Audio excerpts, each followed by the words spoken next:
So, আমরা আসলে সবচেয়ে বড় লেসনটাতে আছি এবং গত ক্লাসে আমরা পড়েছিলাম স্কোপ, যেটা আসলে প্রজেক্টের শুরুটা হচ্ছে স্কোপ দিয়ে যে আমরা কি করতে চাই, হোয়াট অফ দ্য প্রজেক্ট। এবং সেই স্কোপের মধ্যে আমরা কয়েকটা প্রসেস নিয়ে আলোচনা করেছিলাম, কয়েকটা স্টেপস। এক নম্বর ছিল যে স্কোপ ম্যানেজমেন্ট প্ল্যান তৈরি করতে হবে, সেটা ফলো করে আমাদেরকে রিকোয়ারমেন্ট কালেক্ট করতে হবে।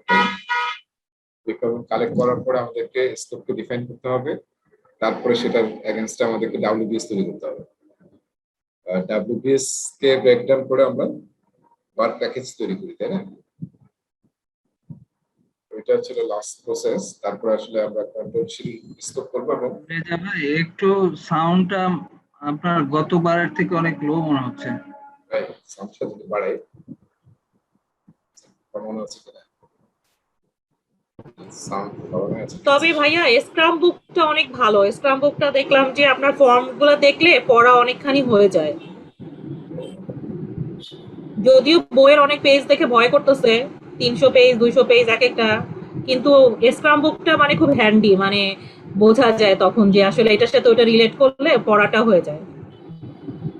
ছোট বই এখন তো 14 পেজ না, 14 পেজ স্ক্রাম গাইডটা।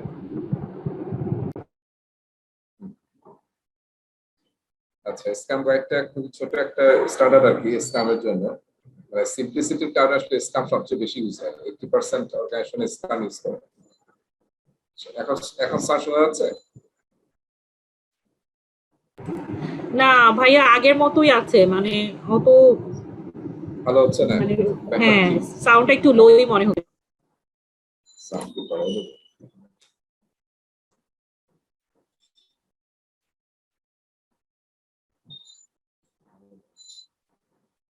আমি আবার খুব জোরে শুনতেছি। ঠিক আছে না? আমার মনে হয় শুরু করি, তাহলে বোঝা যাবে সাউন্ডের কি অবস্থা। আমাকে জানে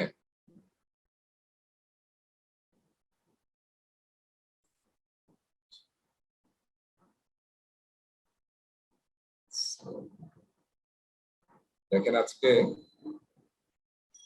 স্কোপ আমরা স্কোপ শেষ করেছি, তাই না?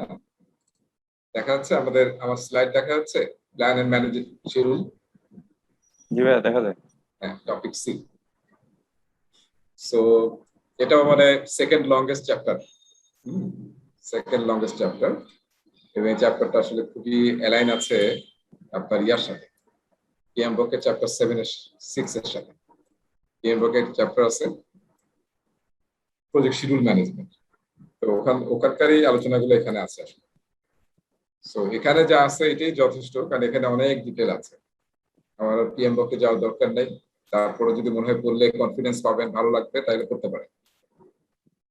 সো আমরা নাম শুনেই বুঝতে পারছি যে আমরা আসলে কি করতেছি। আমরা কিন্তু আয়রন ট্রায়াঙ্গেলটা কভার করার চেষ্টা করতেছি শুরুতে, তাই না? আমরা গত ক্লাসে শেষ করেছি স্কোপ, আজকে আমরা আসলে দেখবো শিডিউল। এবং যদি আমাদের টাইম পারমিট করে তাহলে আমরা ট্রাই করবো কস্ট নিয়ে দেখার জন্য, ডলার কস্ট অথবা বাজেট প্রজেক্ট। এই তিনটা আসলে একদম প্রজেক্টের তো বেসিক। সো আমরা স্কোপ থেকে ফাইনাল যে আউটপুটটা পেয়েছিলাম সেটার নাম হচ্ছে স্কোপ বেস 9, তাই না? স্কোপ বেস 9, স্কোপ বেস 9 কি কি থাকে? ডাব্লিউবিএস থাকে, ডাব্লিউবিএস ডিকশনারি থাকে, তারপরে ওয়ার্ক প্যাকেজ থাকে, প্ল্যানিং প্যাকেজ থাকে, তাই না? এই সমস্ত সবকিছু হচ্ছে আমাদের বেস 9। বেস 9 মানে হচ্ছে যেটা ম্যানেজমেন্ট অ্যাপ্রুভ করেছে যে দিস ইজ আওয়ার বাউন্ডারি, এটা হচ্ছে আমাদের স্কোপ অফ ওয়ার্ক, সেটা আমাদেরকে ডেলিভারি দিতে হবে। সেটা হচ্ছে বেস 9। বেস 9 হওয়া মানে এরপর যখন আমরা এক্সিকিউশন যাবো, ওই বেস 9টা রেফারেন্স ধরেই আমরা কাজ করি। তো ওটা থেকে ডেভিয়েট করে আমরা কারেক্টিভ অপশন নিয়ে আবার ঠিক করার চেষ্টা করি। যদি বাইরে চলে যাই তাহলে আবার চেষ্টা করবো কিভাবে ভিতরে আসা যায়, কারেক্টিভ অপশনের থ্রুতে।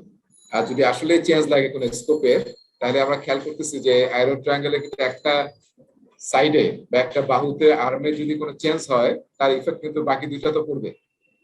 সো যখনই স্কোপের চেঞ্জ হবে, বাউন্ডারি চেঞ্জ হবে, ইমিডিয়েটলি কিন্তু দেখতে হবে শিডিউল, কস্ট, তারপরে কোয়ালিটি। এখানে মাঝখানে আমরা অনেক সময় কোয়ালিটি লিখি, তারপরে রিস্ক, রিসোর্সের রিকোয়ারমেন্ট, সবকিছু কিন্তু চেঞ্জ হয়ে যাবে। তো সেটা ম্যানেজমেন্ট অ্যাপ্রুভাল নিয়ে আসলে আপনাকে আপডেট করতে হবে বা চেঞ্জ করতে হবে। মনে রাখতে হবে, কোনো কিছু বেসলাইন হয়ে যায় তার মানে এটা সহজে চেঞ্জ করা যাবে না, সেটা আপনার চেঞ্জ কন্ট্রোলের বাইরে নেই, কন্ট্রোলের মধ্যে নেই। এটা যদি কোনো চেঞ্জ হয় বেসলাইনে, সেটা আসলে ম্যানেজমেন্ট অ্যাপ্রুভাল লাগবে। আর যতক্ষণ আমরা বেসলাইন করি নাই ততক্ষণ it is in your hand, আপনি ইচ্ছা মতো এটাকে চেঞ্জ করতে পারবেন যতক্ষণ বেসলাইন করা হয়নি। আচ্ছা, আমরা যখন আসলে শিডিউল তৈরি করবো, এই চ্যাপ্টারের টার্গেট হচ্ছে প্রজেক্টের শিডিউলটা তৈরি করা, কোন কাজ কখন করতে হবে এবং আমরা প্রজেক্টের ডেডলাইনটা কি, স্টার্ট কবে, এন্ড কবে। আমরা প্রজেক্টের ডেফিনেশন জানি যে প্রজেক্টের স্টার্ট এবং এন্ড ডেট থাকবে। তো আমরা এখান থেকে বের করবো প্রজেক্টের স্টার্ট এবং এন্ড ডেট কবে, এবং সেটার জন্য যে মেথডটা ইউজ করা হয়, আমরা এখানে যারা ইঞ্জিনিয়ারিং থেকে আসছি অনেকে জানি যে এটা মেথড ইউজ করা হয় সিপিএম, ক্রিটিক্যাল পাথ মেথড, মানে গ্রাজুয়েশন লেভেলে হয়তো পড়ানো হয়েছে আর কি। তো সেটা অ্যাপ্লাই করে আসলে আমরা প্রজেক্টের শিডিউল তৈরি করি। সো এখানে কয়েকটা স্টেপস আমাদেরকে ফলো করতে হবে। প্রথম স্টেপ হচ্ছে অ্যাজ ইউজুয়াল PMBOK এর গাইডলাইন হচ্ছে কোনো কিছু করার আগে you should do some planning. So বলা হচ্ছে যে you have to do schedule planning, যে আমি শিডিউলটা কিভাবে তৈরি করব সেটা নিয়ে একটা প্ল্যান করতে হবে। কার শিডিউল ম্যানেজমেন্ট, শিডিউলটা আমি কিভাবে প্ল্যান করব, এবং শিডিউলে অনেকগুলো প্রসেস আছে, যেমন এটা একটা প্রসেস, এরপরে সামনে হচ্ছে ডিফাইন অ্যাক্টিভিটিস, তারপর সিকোয়েন্স অ্যাক্টিভিটিস, এরকম 6টা প্রসেস আছে। সব প্রসেসগুলো কিভাবে করব, প্রসেসগুলো করার সময় কোন টুলস টেকনিক ইউজ করব, এবং আমি যখন শিডিউল ম্যানেজমেন্ট প্ল্যান তৈরি করবো তখন আসলে শিডিউলটা কি গ্যান চার্টে প্রেজেন্ট করবো নাকি অ্যাজ এ রোড ম্যাপ, ওই ধরনের কোনো ডকুমেন্টই প্রেজেন্ট করবো। তারপরে কিভাবে প্রোগ্রেস মেজার করবো, আমরা কি আর্ন ভ্যালু ম্যানেজমেন্ট ইউজ করবো নাকি জাস্ট নর্মাল কোন একটা এক্সেল শিটে গ্রাফ বা চার্ট ইউজ করে করবো। এবং আরেকটা বিষয় হচ্ছে যে আমরা যে শিডিউল করতেছি এই স্কেজুলটার ইউনিট কি হবে, ইউনিট অফ মেজারটা কি হবে। ইউনিট মানে হচ্ছে শিডিউলটা কি আমরা ডেতে করবো, হ্যাঁ, ইউনিট নাকি উইকে হবে নাকি মান্থলি হবে, সেটা প্রজেক্টের লেংথের উপর ডিপেন্ড করবে। অনেক বড় প্রজেক্ট হলে আমরা মান্থে হিসাব করবো, ছোট প্রজেক্ট হলে হয়তো আমরা ডেতে হিসাব করবো বা আওয়ারও হিসাব করতে পারি। সেগুলো হচ্ছে প্ল্যান শিডিউল ম্যানেজমেন্টের প্রসেসের কাজ হচ্ছে এটা। এবং এটা করে আমরা যে ডকুমেন্টটা তৈরি করতে বলি সেটা হচ্ছে শিডিউল,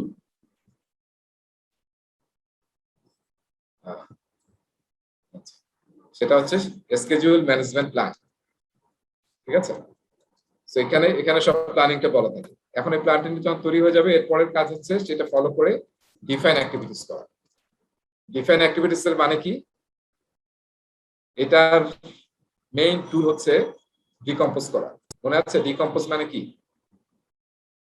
ডিকম্পোজ মানে কি, ওই যে আমরা ইউজ করেছিলাম যখন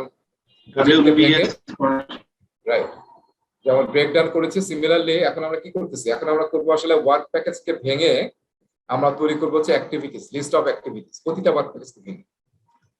ঠিক আছে, তো সেটাকে বলা হচ্ছে, সেটা টুল হচ্ছে ডিকম্পোজিং করা, মেইন টুল। এবং আমাদের এখানে মেইন কাজ হচ্ছে ওয়ার্ক প্যাকেজকে ভেঙে, আমরা কিন্তু এর আগের চ্যাপ্টারে ওয়ার্ক প্যাকেজ পড়তে ছিলাম, যদি আমি আপনাদেরকে সব আলোচনা করেছি যে ওয়ার্ক প্যাকেজ থেকে কিভাবে অ্যাক্টিভিটিস হয়, আবার অ্যাক্টিভিটিতে কিভাবে আমরা টাস্ক তৈরি করি, টাস্ক তৈরি করে আমি ব্যাখ্যা করেছি। সো এখানে ডিফাইন অ্যাক্টিভিটিস উদ্দেশ্য হচ্ছে প্রতিটা প্রজেক্টে যতগুলো ওয়ার্ক প্যাকেজ আছে সবগুলোকে ব্রেকডাউন করে আমরা অ্যাক্টিভিটি লেভেলে চলে যাব। তার মানে এখন মাল্টিপল অ্যাক্টিভিটিস মিলে একটা ওয়ার্ক প্যাকেজ কমপ্লিট হবে। সো তাইলে এখানে যেটা পাবো আমরা সেটা হচ্ছে অ্যাক্টিভিটি লিস্ট পাবো সবগুলোর এগেইনস্টে। এর সাথে সাথে আরেকটা ডকুমেন্টকে পিএমআই আসলে সাজেস্ট করেছে, সেটা হচ্ছে অ্যাক্টিভিটি অ্যাট্রিবিউটস। আমি সংক্ষেপে লিখলাম অ্যাট্রিবিউটস। মানে কি, আমরা যেমন মনে আছে আমরা যে করেছিলাম, কি বলে ওটাকে, WBS যখন আমরা তৈরি করেছিলাম তখন কিন্তু এর সাথে সাথে একটা ডকুমেন্ট তৈরি করেছিলাম, সেটার নাম হচ্ছে WBS ডিকশনারি, তাই না? যেখানে প্রতিটা WBS কম্পোনেন্টের ডেসক্রিপশন ছিল। সিমিলারলি প্রতিটা অ্যাক্টিভিটি লেভেলও যদি আমরা চাই তাহলে আমরা সেটার অ্যাক্টিভিটিটা মেইনটেইন করতে পারি একটা ডকুমেন্টে, যেটার মধ্যে থাকবে এই অ্যাক্টিভিটিটার ডেসক্রিপশন কি, অ্যাক্টিভিটিটা কোন ডিপার্টমেন্ট বা কে করবে বা কোন টিম করবে, এটা করতে কত সময় লাগবে, এটার মধ্যে এটার বাজেট কত, কি কি রিসোর্স থাকবে, তারপর কোনো কনস্ট্রেইন এবং অ্যাজাম্পশন আছে কিনা, একদম অ্যাক্টিভিটি লেভেলে আপনারা চাইলে এটা ম্যানেজ করতে পারেন। ঠিক আছে, মানে পিএমআই গাইডলাইন এটা, যে আমরা ওয়ার্ক প্যাকেজ লেভেলে যেমন করেছি, ইচ্ছা করলে আমরা অ্যাক্টিভিটি লেভেলেও সেটা করতে পারি, এবং সেটাকে বলে অ্যাক্টিভিটি অ্যাট্রিবিউটস। তাহলে আমরা কি করলাম এতক্ষণ, আমরা সব অ্যাক্টিভিটি গুলোকে আইডেন্টিফাই করলাম। করার পরে অ্যাক্টিভিটি আইডেন্টিফাই করলে হবে না, কিন্তু আমাদের জানতে হবে যে অ্যাক্টিভিটি গুলো কোনটার পরে কোনটা হবে, কোনটার আগে কোনটা হবে। সেটা করার জন্য আমরা যে প্রসেসটা ফলো করি সেটা হচ্ছে সিকোয়েন্স অ্যাক্টিভিটিস। ঠিক আছে, এবং এখানে আমরা যে মেথডটা ইউজ করি সেটাকে বলা হয় PDM মেথড, প্রেসিডেন্স ডায়াগ্রামিং মেথড। এটা দিয়ে আমরা যে জিনিসটা তৈরি করি, সিকোয়েন্স গুলো তৈরি করার পরে, কানেক্ট করার পরে, সেটাকে বলা হয় নেটওয়ার্ক ডায়াগ্রাম। এই প্রসেসের আউটপুট হচ্ছে নেটওয়ার্ক ডায়াগ্রাম, যেখানে সব প্রসেসের কানেকশন গুলো দেখানো হবে, ডিপেন্ডেন্সি গুলো দেখানো হবে। এবং সেটার জন্য যেটা সবচেয়ে বেশি ইউজ হয় সেটা হচ্ছে precedence diagram method, PDM method. তো সেটা নিয়ে আমরা দেখবো, কারণ কাজ যদি সিকোয়েন্স না হয় তাহলে কিন্তু রেজাল্ট আসবে না, ঠিক না? রেজাল্ট আসবে, যদি সিকোয়েন্স না হয় আসবে না কিন্তু। আচ্ছা, এরপরে এখন আমাদের কি করতে যাচ্ছে, আমরা যাচ্ছি শিডিউল তৈরি করতে প্রজেক্টে। তাহলে আমাদের আসলে মেইন প্রসেস হচ্ছে এস্টিমেট অ্যাক্টিভিটি ডিউরেশন, ডিউরেশনস লিখতে হবে, কারণ আমাদের প্রতিটা অ্যাক্টিভিটি ডিউরেশন বের করতে হবে। ঠিক আছে, এটা করতে গিয়ে আমরা অনেকগুলো টুল ইউজ করবো, যেটা কিছু আলোচনা আমি করছিলাম। যেমন করতে হবে একটা টুল হচ্ছে অ্যানালগাস এস্টিমেশন, তারপর আমরা ইউজ করতে পারি প্যারামেট্রিক এস্টিমেশন, ঠিক আছে, তারপরে করতে পারি বটম আপ এস্টিমেশন, মানে নানান ওয়েতে আমরা এক একটা কাজের এস্টিমেট করতে পারি কত সময় লাগবে। কিংবা আমরা 3 পয়েন্ট এস্টিমেট ইউজ করতে পারি, মনে আছে 3 পয়েন্ট এস্টিমেট নিয়ে কিন্তু আমরা ফর্মুলাটাও দেখেছিলাম। এটাকে আরেকটা নাম আছে পার্ট ইউজ করতে পারি আমরা। তো এটা কেন ইউজ করতেছি, সবগুলো প্রতিটা অ্যাক্টিভিটির এগেইনস্টে আমরা ডিউরেশন বের করছি। কারণ আমাদের টার্গেট কি, যদি আমরা সব অ্যাক্টিভিটি ডিউরেশন জানি তাহলে আমরা ওখান থেকে ওয়ার্ক প্যাকেজের ডিউরেশন পাবো। আর সব ওয়ার্ক প্যাকেজের ডিউরেশন জানলে আমরা কিন্তু সবগুলোকে এগ্রিগেট করে বা সিপিএম মেথডে আমরা পাবো হচ্ছে টোটাল প্রজেক্টের অ্যাক্টিভিটি লেভেলের ডিউরেশন বের করছি। তাহলে এখান থেকে কি তৈরি হবে, এখান থেকে আসলে প্রতিটা অ্যাক্টিভিটি ডিউরেশন পাবো আমরা, এস্টিমেট করার পরে প্রতিটা অ্যাক্টিভিটি ডিউরেশনস পাবো, ঠিক আছে। এরপরে হচ্ছে ডেভেলপ শিডিউল। তার মানে এখন আমি সব প্রসেসের সব ওয়ার্ক প্যাকেজের অ্যাক্টিভিটি পেয়ে গেছি, ডিউরেশন পেয়ে গেছি। এখন আমরা কি করব, সবগুলোকে কম্বাইন করে আমরা কি ইউজ করব, সিপিএম মেথড ইউজ করব। করার পরে কি পাবো, প্রজেক্ট শিডিউল পাবো, ঠিক আছে, যেটাকে আমরা পিএমবকের ভাষায় বলবো cost base line, schedule base line বলবো, ঠিক আছে। এটা যখন ম্যানেজমেন্ট অ্যাপ্রুভ হয়ে যাবে সেটা চেঞ্জ করা যাবে আগের মতোই। বেসলাইন যখন অ্যাপ্রুভ হয়ে যায় তখন আসলে আর এমবি চেঞ্জ করা যাবে না, আপনার ম্যানেজমেন্ট অ্যাপ্রুভাল না। সো প্রজেক্ট শিডিউল তৈরি হওয়া মানে কি, এটা ফলো করে এখন আমরা প্রজেক্টটা করব। আর এরপরে আরেকটা প্রসেস নিয়ে আমি বলতেছি, সেটা হচ্ছে এস্টিমেট, সেটার নাম হচ্ছে আসলে কন্ট্রোল শিডিউল। এটা আমি একটু ফাঁকা দিয়ে লিখলাম, গ্যাপ দিয়ে, কন্ট্রোল স্কেডিউল মানে কি। তার মানে এটা এই প্রথম যে 5টা আমরা আলোচনা করলাম, কয়টা, 1টা 2টা 3টা 4টা 5টা, এই 5টা প্রসেস আসলে প্ল্যানিং এর শিডিউল তৈরি করা পর্যন্ত। এর কন্ট্রোল শিডিউল হচ্ছে মনিটরিং এন্ড কন্ট্রোলের প্রসেস। তার মানে প্ল্যানিং যখন শেষ হয়ে যাবে, আমরা কাজে চলে যাব, কাজ শুরু করব, তখন আসলে বেসলাইনের এগেইনস্টে আমরা কি করব, প্রজেক্টটাকে কন্ট্রোল করার চেষ্টা করব। এবং এটা যদি এক্সিড করে বা বেশি লাগে তাহলে আমরা অ্যাক্টিভ অ্যাকশন নিয়ে ঠিক করার চেষ্টা করব। আর যদি আসলে শিডিউলে কোনো চেঞ্জ থাকে, দ্যাট মিন্স কি বেসলাইন চেঞ্জ করতে হবে, তাহলে অবশ্যই কন্ট্রোল ওয়েতে ম্যানেজমেন্ট অ্যাপ্রুভাল নিয়ে ম্যানেজমেন্ট যেটা গাইডলাইন চেঞ্জ ম্যানেজমেন্ট প্রসেস সেটা ফলো করে আমরা শিডিউলকে আপডেট করি। সবাইকে বুঝতে পেরেছি, এটা আসলে পুরো চ্যাপ্টারটা সামারি। কোনো কোশ্চেন আছে? ভাই আমরা কি বাদ দিয়ে সিটে চলে আসলাম নাকি? কস্টিয়াটা আগে স্টুডেন্ট ম্যানুয়ালে ওটা একটা ভুল আছে, হ্যাঁ ভুল আছে, মানে কি ভুল আছে, এখন ঠিক করেছে। মানে এখন এই যে যেমন টপিক সি আছে না এখানে, আগে ওইটা টপিক, আগের টপিকটা এখানে ছিল, পরে চেঞ্জ করছে ওরা। নতুনটাতে মনে হয় চেঞ্জ করছে না, নতুনটাতে আমি দেখিনি, নতুনটাতে মোস্টলি চেঞ্জ করছে। এটা একটা ওদের ভুল ছিল আর কি, হ্যাঁ কারেক্ট করছে পরে। স্টুডেন্ট ম্যানুয়ালে এখনো দেখাচ্ছে যে এটা সি, plan and manage budget and resource, তাই না? সেটা টপিক সি আছে, কিন্তু আসলে এটা টপিক সি হবে, আগে শিডিউল তারপরে আমরা বাজেটিং করতে পারবো। আর সবাই না জানলে তো বাজেটিং করা যাবে না আসলে, ঠিক আছে ওয়াহিদ? সবাই প্রশ্নটা বুঝতে পেরেছেন কি? বুঝছি, মানে হ্যাঁ আপডেটটাতে এটা আগে চলে আসছে। হ্যাঁ আমি স্টুডেন্ট ম্যানুয়ালে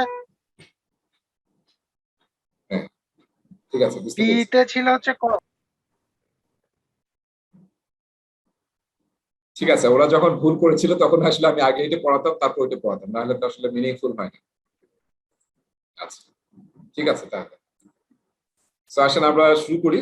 চ্যাপ্টারটা আসলে সামারি আমরা অলরেডি আলোচনা করলাম, তবে এখানে আমরা পাশাপাশি দেখবো যে কিভাবে ট্রেডিশনাল প্রজেক্টে করা হয় বা প্রেডিক্টিভ প্রজেক্টে, আর কিভাবে অ্যাজাইলে শিডিউলিং করা হয়, এই দুইটা আমরা পাশাপাশি দেখবো। কারণ মনে রাখতে হবে পরীক্ষায় আসলে 50% অ্যাজাইল থেকে আর 50% প্রেডিক্টিভ থেকে।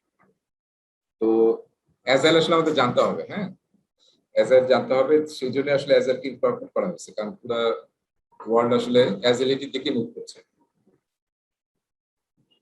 আচ্ছা তাহলে দেখেন প্রথম যে স্লাইডটা আমরা দেখছি, সামনে অনেকগুলো টুলস টেকনিক ছিল, এটা সবই আলোচনা করবো আমি, ফলে এখানে আমি আর যাচ্ছি না লিস্টে। আচ্ছা প্রজেক্ট শিডিউলটা কিরকম হয়? আমরা যারা প্রেডিক্টিভ প্রজেক্ট করে আসছি, গ্যান চার্ট আমাদের সবচেয়ে প্রিয় নাকি? মানে সব প্রজেক্টেরই কোনো করে গ্যান চার্ট থাকে। সো গ্যান চার্টের মধ্যে কোন কাজ কখন করা হবে, কত সময় লাগবে, স্টার্ট এন্ড ডেট কবে। তারপর এখানে দেখেন, এখানে আমরা ইয়েও পাচ্ছি তাই না, এই যে এখানে ওয়ার্ক প্যাকেজ পাচ্ছি, যেগুলো বোল্ড সেগুলোকে আসলে মাইক্রোসফট প্রজেক্টের সামারি টাস্ক বলে কিংবা ওয়ার্ক প্যাকেজ বলে। আর যেগুলো রেগুলার ফন্টে দেখছি আমরা, সেগুলো হচ্ছে টাস্ক। তার মানে এই কয়েকটা টাস্ক করলে আমাদের সেলফ অ্যাসেসমেন্ট ওয়ার্ক প্যাকেজটা কমপ্লিট হবে, এবং এগুলো সময় বলা আছে। আর ডান দিকে আমরা জানি গ্যান চার্ট তৈরি হয়, হ্যাঁ এই লেংথটা ডিপেন্ড করে কাজটা ডিউরেশনের উপরে। আর এটা দেখতেছি এটা হচ্ছে রিসোর্সের নাম, কোন রিসোর্সে কাজটা করবে। সো জেনারেলি প্রজেক্ট শিডিউলটা আমরা গ্যান চার্ট দিয়ে প্রেজেন্ট করতে পারি, কিন্তু অ্যাজাইল খুবই কম ইউজ করে গ্যান চার্ট। তারা আসলে যে বার্ন ডাউন চার্ট বা বার্ন আপ চার্ট ইউজ করে। তো সেটা নিয়ে আমরা এই চ্যাপ্টারে খুব একটা আলোচনা নাই, আমরা পরে আলোচনা করবো যে কিভাবে অ্যাজাইলে আসলে শিডিউলিং করা হয়। তবে এখানে আছে যে কিছু কিছু জিনিস আছে যে কিভাবে শিডিউলিং করা হয় অ্যাজাইল।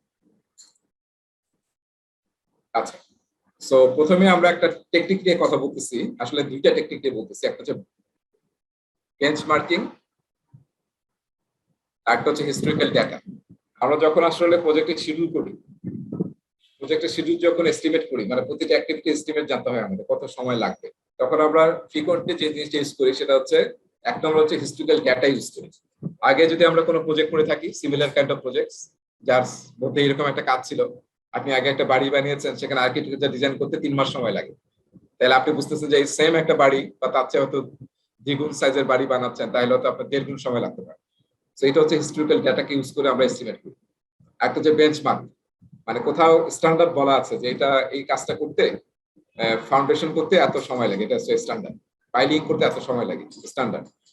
সেই বেঞ্চমার্ক থেকে যদি আমরা কোনো এস্টিমেশন করি, সেটা হচ্ছে বেঞ্চমার্ক ডেটা। সো এই দুইটা আসলে আমরা ফ্রিকোয়েন্টলি ইউজ করি যখন আমরা প্রজেক্টের শিডিউল করি। সবাই নিশ্চয়ই করেন এতে, তাই না নাকি? আমরা অলওয়েজ কম্পেয়ার করে দেখি যে আগে কিরকম হচ্ছে। আচ্ছা তাহলে আমি যেটা বলেছিলাম, প্রথমে আমাদেরকে কি করতে হবে, শিডিউল ম্যানেজমেন্ট প্ল্যান তৈরি করতে হবে। হ্যাঁ যতটুকু দরকার প্ল্যান করতে হবে, যাতে আমরা সেটা ফলো করে সামনের কাজগুলো করি। এবং মনে রাখতে হবে একটা জিনিস, কিন্তু আমরা মনে রাখবো যে যখনই কোনো প্ল্যান তৈরি হবে, এই প্ল্যানটা আসলে subsidiary plan of project management plan, ঠিক আছে? ফুল প্রজেক্টের যে প্ল্যান, সেটাকে পিএমবকে বলা হয় প্রজেক্ট ম্যানেজমেন্ট প্ল্যান, যেটা তৈরি হয় ইন্টিগ্রেশন প্রথম প্রসেসটাতে, সেকেন্ড প্রসেসটাতে ডেভেলপ প্রজেক্ট ম্যানেজমেন্ট প্ল্যান। এই প্রসেসে তৈরি হয় হচ্ছে প্রজেক্ট ম্যানেজমেন্ট প্ল্যান। বাকি যে তার আন্ডারে ভার্টিক্যালি 30, বাকি 23 যে প্ল্যানিং প্রসেস গুলো আছে, সবগুলোর আউটপুট আসলে বলা হয় মেইন প্রজেক্ট ম্যানেজমেন্ট প্ল্যানের সাবসিডিয়ারি প্ল্যান। তো যখনই কোনো প্ল্যান তৈরি হবে, মনে রাখতে হবে এটা কি ইনকর্পোরেট হবে সেই পিএমপির সাথে, প্রজেক্ট ম্যানেজমেন্ট প্ল্যানের সাথে অলওয়েজ, ঠিক আছে? এবং এই প্রায় 18-19টা প্ল্যানিং ডকুমেন্ট হচ্ছে প্রজেক্ট ম্যানেজমেন্ট প্ল্যানের পার্ট। এবং আমরা সবই দেখবো, সবই আলোচনা করবো, সবই দেখবো। আরেকটা জিনিস মনে রাখি, যত বেস লাইন তৈরি করবো আমরা, সব বেস লাইন কোথায় থাকবে? Schedule base line, cost base line, এবং হচ্ছে 3টা base line mainly, schedule base, scope base line, আজকে দেখবো schedule base line, cost base line. এই 3টা থাকবে কোন ডকুমেন্টে? কারো আইডিয়া কোন ডকুমেন্টে এটা থাকা উচিত? Project management plan. হ্যাঁ প্রজেক্ট ম্যানেজমেন্ট প্ল্যানে থাকবে, কারণ প্রজেক্ট ম্যানেজমেন্ট প্ল্যানে তো সবই থাকবে। হ্যাঁ ওটা হচ্ছে সবচেয়ে বড় ডকুমেন্ট, সেটার মধ্যে সব ডকুমেন্টই থাকবে। সো সব প্ল্যানিং গুলো ওখানে অ্যাড হয়ে যাবে। এবং বেস লাইনে তো আসলে মেইন প্ল্যান, আমরা এই যে সবকিছু করে কি করবো, বেস লাইন তৈরি করবো, সব বেস লাইনটা ওখানে থাকবে। তাহলে ঠিক আছে, দেখেন যে শিডিউল প্ল্যানে কি থাকবে সেটা এখানে বলা আছে, ফরম্যাট কি ইউজ করবো, তারপর বাকি অ্যাক্টিভিটি গুলো বা প্রসেস গুলো কি। ভাই প্রজেক্ট চার্টারেও তো এইসব থাকে না, প্রজেক্ট চার্টার? হ্যাঁ প্রজেক্ট চার্টার খুবই হাই লেভেল থাকবে, হাই লেভেল। আর এখানে আমরা একদম ডিটেইল করছি, প্রতিটা অ্যাক্টিভিটি লেভেলে চলে যাচ্ছে। আচ্ছা তারপরে আমরা মানে শিডিউল ম্যানেজমেন্ট প্ল্যানের কম্পোনেন্ট গুলো কি কি, এই যে এই সব কম্পোনেন্ট আমরা শিডিউল ম্যানেজমেন্ট প্ল্যানে দেখি। আমি অলরেডি আপনাদের বলেছি, সেটা হচ্ছে যে এস্টিমেটের অ্যাকুরেসিটা কিরকম হবে, এটা অর্গানাইজেশনের উপর ডিপেন্ড করবে তারা কিরকম অ্যাকুরেসি দেখতে চায়। তারপর হচ্ছে ইউনিটস অফ মেজার বলেছিলাম যে আমরা দিনে করব নাকি আওয়ারে নাকি উইকে করব, রিপোর্টিং ফরম্যাট কি হবে through out the project life cycle, যে আপনি শিডিউলিং এর রিপোর্ট দিবেন ম্যানেজমেন্টকে, সেটা কিভাবে দিবেন, মাইলস্টোন রিপোর্ট, গ্যান্ট চার্ট নাকি নেটওয়ার্ক ডায়াগ্রাম নাকি কিভাবে দিবেন। তো সেটা আপনাকে এখানে কিন্তু প্ল্যান করে ফেলতে হবে যখন শিডিউল ম্যানেজমেন্ট প্ল্যান তৈরি করছেন। তারপর ডাব্লিউপিএস থেকে কিভাবে আপনি ওয়ার্ক প্যাকেজ এবং অ্যাক্টিভিটি তৈরি করবেন সেটাই। এবং যদি কোনো অর্গানাইজেশনাল লিঙ্ক থাকে, মানে কি, মানে হচ্ছে অর্গানাইজেশনে সিমিলার টাইপ অফ প্রজেক্ট করছেন, তাহলে কি আবার রিইনভেন্ট দা হুইল করার দরকার আছে? সেই ওয়ার্ক প্যাকেজ যদি সেম ওয়ার্ক প্যাকেজ আপনার এখানে থাকে, আপনি সেখান থেকে অ্যাক্টিভিটি গুলো কিন্তু ইজিলি ফাইন্ড আউট করতে পারবেন যে সেগুলো আমার এই প্রজেক্টে লাগবে। তারপরে পারপাস মেজার কিভাবে করব, প্রসেস গুলো কিভাবে করব, সামনের প্রসেস গুলো, ঠিক আছে। আর আমরা শিডিউল মডেল কি কোনটা ইউজ করব। শিডিউল মডেল মানে হচ্ছে মাইক্রোসফট প্রজেক্টে আসলে শিডিউল মডেল তৈরি করা যায়, যেটা আসলে নানান রূপে প্রেজেন্ট করা যায়। তো আপনি শিডিউল মডেলটা কিরকম ইউজ করবেন, এই জিনিসগুলো প্ল্যানিং এর মধ্যে থাকবে, সেটা আপনি ফলো করে বাকি কাজগুলো করবেন। আচ্ছা, এবার অ্যাজাইল নিয়ে আমরা একটু কথা বলি। সব জায়গায় আমরা পাশাপাশি অ্যাজাইল নিয়ে কথা বলি। অ্যাজাইলে কি মনে আছে যে অ্যাজাইলে আমরা যখন আলোচনা করেছিলাম তখন বলেছিলাম যে অ্যাজাইল হচ্ছে দুইটা কম্বিনেশন, তাই না, ইটারেটিভ এবং ইনক্রিমেন্টাল। সেটা আমরা যেখানেই সুযোগ হবে, আজকাল আমরা যে প্রজেক্টই করি না কেন, হ্যাঁ, সব প্রজেক্টে আমরা চেষ্টা করবো যে ইটারেটিভ ভাবে করা যায় কিনা এবং ইনক্রিমেন্টাল ডেলিভারি দেওয়া যায় কিনা। ইনক্রিমেন্টাল ডেলিভারি দেওয়ার লাভ কি? তার মানে আমরা quickly we can get feedback from the customer and we can also get value for the customer. So that's why সব জায়গায় কিন্তু এটা ফাইন্ড আউট করতে হবে, আপনি যে প্রজেক্টই করেন না কেন আজকাল, কারণ এটা ভালো জিনিস, খারাপ জিনিস না। তো যত আমরা দ্রুত ডেলিভারি দিতে পারবো তত গুড। আচ্ছা, এখন আমরা অ্যাজাইলের মধ্যে কিন্তু দুই টাইপের দেখেছিলাম। অ্যাজাইল দুই টাইপের, একটাকে বলা হয়েছিল যেটাতে বলেছি দেখেছিলাম আমরা যে সবগুলোর ইটারেশন সেম সাইজ, মনে আছে? সেটা কি বলা হয়? সেটার নাম ছিল ইটারেশন বেস অ্যাজাইল, না? Time base. হ্যাঁ, মানে এটাকে বলা হয় ইটারেশন বেস অ্যাজাইল। আর আরেকটা ছিল ফ্লো বেস অ্যাজাইল। আপনাদের মনে আছে কিনা, ফিগার দেখিয়েছিলাম আমরা দুটা, একটা স্লাইডের মধ্যে দুটা ফিগার দেখেছিলাম, উপরে ছিল ইটারেশন বেস অ্যাজাইল, একটা ছিল জি ভাইয়া বলছিলেন ফ্লো বেস আছে। রাইট। সো দুইটার মধ্যে পার্থক্য হচ্ছে এটাতে আসলে একদম সেম সাইজ থাকে সবগুলো ইটারেশনের সাইজ, আর এইটাতে আসলে ফ্লো বেসটাতে ডিপেন্ড করে আমাদের কিউ এর উপরে, আমার কিউর উপরে, তারপরে আমার টিমের অ্যাভেলেবিলিটির উপরে, কখনো বড় হয় কখনো ছোট হয়, তারপর ওয়ার্ক ইন প্রোগ্রেস লিমিটের উপরে। এবং আমরা এখানে কিভাবে কাজ দেই, আমরা পুল করে কাজ নেই, পুল করে কাজ নেই নিচেরটাতে, ফ্লো বেসটাতে। আর এটাতে আমরা আসলে এই ইটারেশনের সাইজের উপর ডিপেন্ড করে, যদি 2 সপ্তাহের হয় তাহলে আমি 2 সপ্তাহে যা ডেলিভারি দিতে পারবো তার বেশি নেওয়া যাবে। আর এখানে কি হবে, এটা আসলে আমাকে বলে দিবে যে আমার কত কিউ এর মধ্যে আছে, তার উপর ডিপেন্ড করে আমার ইটারেশন সাইজটা হবে। সো যখন আমরা অ্যাজাইলে শিডিউলিং করব তখন আসলে এই দুইটাই আমরা করতে পারি, ইটারেটিভ শিডিউলিং উইথ ব্যাকলগ, একটা হচ্ছে অন ডিমান্ড শিডিউলিং, ওই দুইটার কথা বলতে চাই। সো দেখেন এই দুইটার আসলে বেনিফিট ডিসবেনিফিট নিয়ে বলা আছে, যে আমরা কেন ইটারেটিভ শিডিউলিং উইথ ব্যাকলগ করি, যাতে আমরা কোশ্চেন। ভাইয়া, আপনার কথাগুলো ভেঙে ভেঙে আসতেছে, নেটওয়ার্কে কি শুধু আমার সমস্যা হচ্ছে না মানে সবারই একই সমস্যা? সো আমরা আসলে অ্যাজাইলের টেকনিক নিয়ে কথা বলতেছিলাম। অ্যাজাইলে আসলে আমরা ইটারেটিভ শিডিউলিং উইথ ব্যাকলগ, তার মানে টাইমিংটা কি হয় আমরা কিন্তু ইজিলি বুঝতে পারি এখানে। যে আমার যদি, আমি এর আগেও এক্সাম্পল দিয়েছিলাম যে আমরা এখানে কিভাবে টাইমিংটা তৈরি করি, যে আমার যদি পুরো প্রোডাক্ট ব্যাকলগে 600টা স্টোরি পয়েন্ট থাকে, আর আমার টিমের ভ্যালোসিটি মানে হচ্ছে আমার টিম পার ইটারেশন কতটা স্টোরি পয়েন্ট এভারেজে ডেলিভারি দিতে পারে, সেটাকে বলা হয় ভ্যালোসিটি। সো আমার টিমের ভ্যালোসিটি যদি 30 হয় তাহলে আমার কয়টা ইটারেশন লাগবে, আমরা ইজিলি বুঝতে পারছি সেকেন্ড 20 ইটারেশন লাগবে। আর একটা ইটারেশন যদি 2 উইকস হয় তাহলে আমি বুঝতে পারছি যে আমার 40 উইকস লাগবে আমার এই প্রজেক্টটাকে ডেলিভারি দিতে। সেটা হচ্ছে ইটারেটিভ শিডিউলিং উইথ ব্যাকলগ। কিন্তু এখানে প্রবলেম হচ্ছে, মানে যদি কাজগুলোর মধ্যে ডিপেন্ডেন্সি বেশি থাকে, মানে কি, এই যে প্রথম কাজটা যেটা, তার সাথে যদি নিচের কোনো কাজের ডিপেন্ডেন্সি থাকে তাহলে কিন্তু কাজ করা খুব মুশকিল হয়ে যায়, তাই না? কারণ এটা প্রায়োরিটিটা খুব মানে টপে আছে, আর অন্য একটা আছে যেটা এটার সাথে কানেক্টেড, সেটা আবার অনেক নিচে আছে। সো এখানে শিডিউলিং এ একটা বড় প্রবলেম হয়, ডিপেন্ডেন্সি যদি বেশি থাকে তাহলে আসলে কাজ করতে সমস্যা হয়। সেই জন্য আসলে বলা হচ্ছে, মনে আছে যে আমরা একটা টেকনিকের কথা বলেছিলাম লাস্ট ক্লাসে, সেটা হচ্ছে ইনভেস্ট। একটা ভালো ইউজার হিস্ট্রি তৈরি হয়েছে কিনা সেটা বোঝার জন্য একটা টেকনিক হচ্ছে ইনভেস্ট, তাই না? সেই আইটা মানে কি? আই মানে কি মনে আছে? আইতে Independent. কি হয়? হ্যাঁ, Independent. ইন্ডিপেন্ডেন্ট। এনতে কি হয়? নেগোশিয়েটেবল। তারপরে ভিতে কি?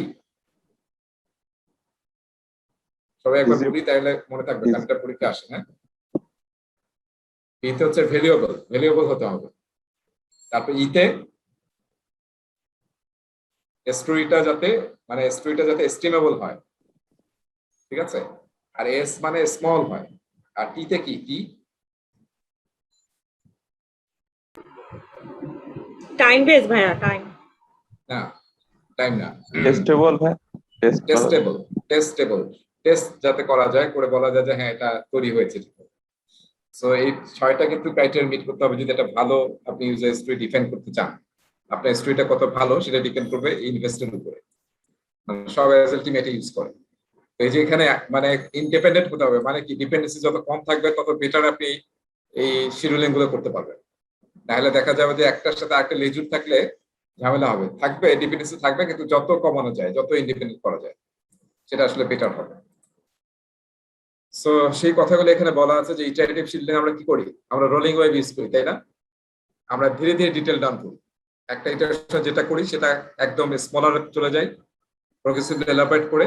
আর যেটা পরে পিছনের দিকে আসবে সেটা আসলে আমরা পরে এলাবোরেট করবো। এই জিনিসগুলো আমরা জানি, অলরেডি সব কথা বলেছি আমরা, যে প্রায়োরিটাইজ করা হয়, তারপরে টাইম বক্সের মধ্যে ডেলিভারি দেওয়া হয়। এগুলো হচ্ছে আমাদের iterative scheduling with backlog process. আর অন ডিমান্ড শিডিউলিং এ আমরা কি করি? আমরা পুল করে নেই আসলে। ফলে টাইমটা আসলে ওইভাবে হিসাব করা যাবে না, কারণ টাইমটা ডিপেন্ড করবে আমার কিউ এর মধ্যে কতটুকু আছে। এখানেও প্রবলেম হচ্ছে যদি কমপ্লেক্স ডিপেন্ডেন্সি থাকে তাহলে একই প্রবলেমে ফেস করবো আমি। আর এটার এক্সাম্পল তো আমরা আগেই জানি, যে আগেরটা যেটা দেখলাম সেটা ইউজ করা হয় সবচেয়ে বেশি। আর আমরা পরেরটা যেটা আলোচনা করতেছি এটা হচ্ছে ফ্লো বেসড, যেটা কানবান এবং লিনে আমরা ইউজ করে হচ্ছে ফ্লো বেসড অ্যাজাইলটা, এবং তার শিডিউলটা একটু ডিফারেন্ট হবে। আচ্ছা, যাই হোক, ওটা আসলে অ্যাজাইলের নিয়ে আমরা আলোচনা করলাম। তাহলে আমরা কি করলাম? আমরা তৈরি করলাম হচ্ছে শিডিউল ম্যানেজমেন্ট প্ল্যান, যেটা ফলো করে আমরা নেক্সট প্রসেস গুলো করবো। সো এখন আমরা যে প্রসেসটাতে আসছি সেই প্রসেসটা নিয়ে যখন আলোচনা করছি সেটা হচ্ছে ডিফাইন অ্যাক্টিভিটিস। ডিফাইন অ্যাক্টিভিটিস আমার মনে হয় এই প্রতিটা শুরুর আগে একটা স্লাইড দিলে বেটার হবে, যে আমরা কোন প্রসেস নিয়ে আলোচনা করতেছি, তাহলে হবে। এখানে বলা নাই আসলে। সো এটা আসলে ডিফাইন অ্যাক্টিভিটিস। তার মানে আমরা প্রতিটা ওয়ার্ক প্যাকেজ ভেঙে অ্যাক্টিভিটি বের করবো, সেটাকে বলা হয় প্রজেক্ট অ্যাক্টিভিটি। এবং পিএম বক আসলে টাস্ক শব্দটা ইউজ করতে বলে নাই, তারা প্রেফার করে অ্যাক্টিভিটি শব্দটা ইউজ করতে। তো আপনারা পরীক্ষায় বা সব জায়গায় অ্যাক্টিভিটি শব্দটা বেশি দেখবেন। এখানে এই স্লাইডে সেটা বলা হয়েছে যে পিএমএ আসলে প্রেফার করে যাতে আমরা ওয়ার্ক প্যাকেজকে ভেঙে অ্যাক্টিভিটি তৈরি করবো, টাস্ক না বলে বলবো অ্যাক্টিভিটি। আচ্ছা, ফিচার মনে আছে তো না?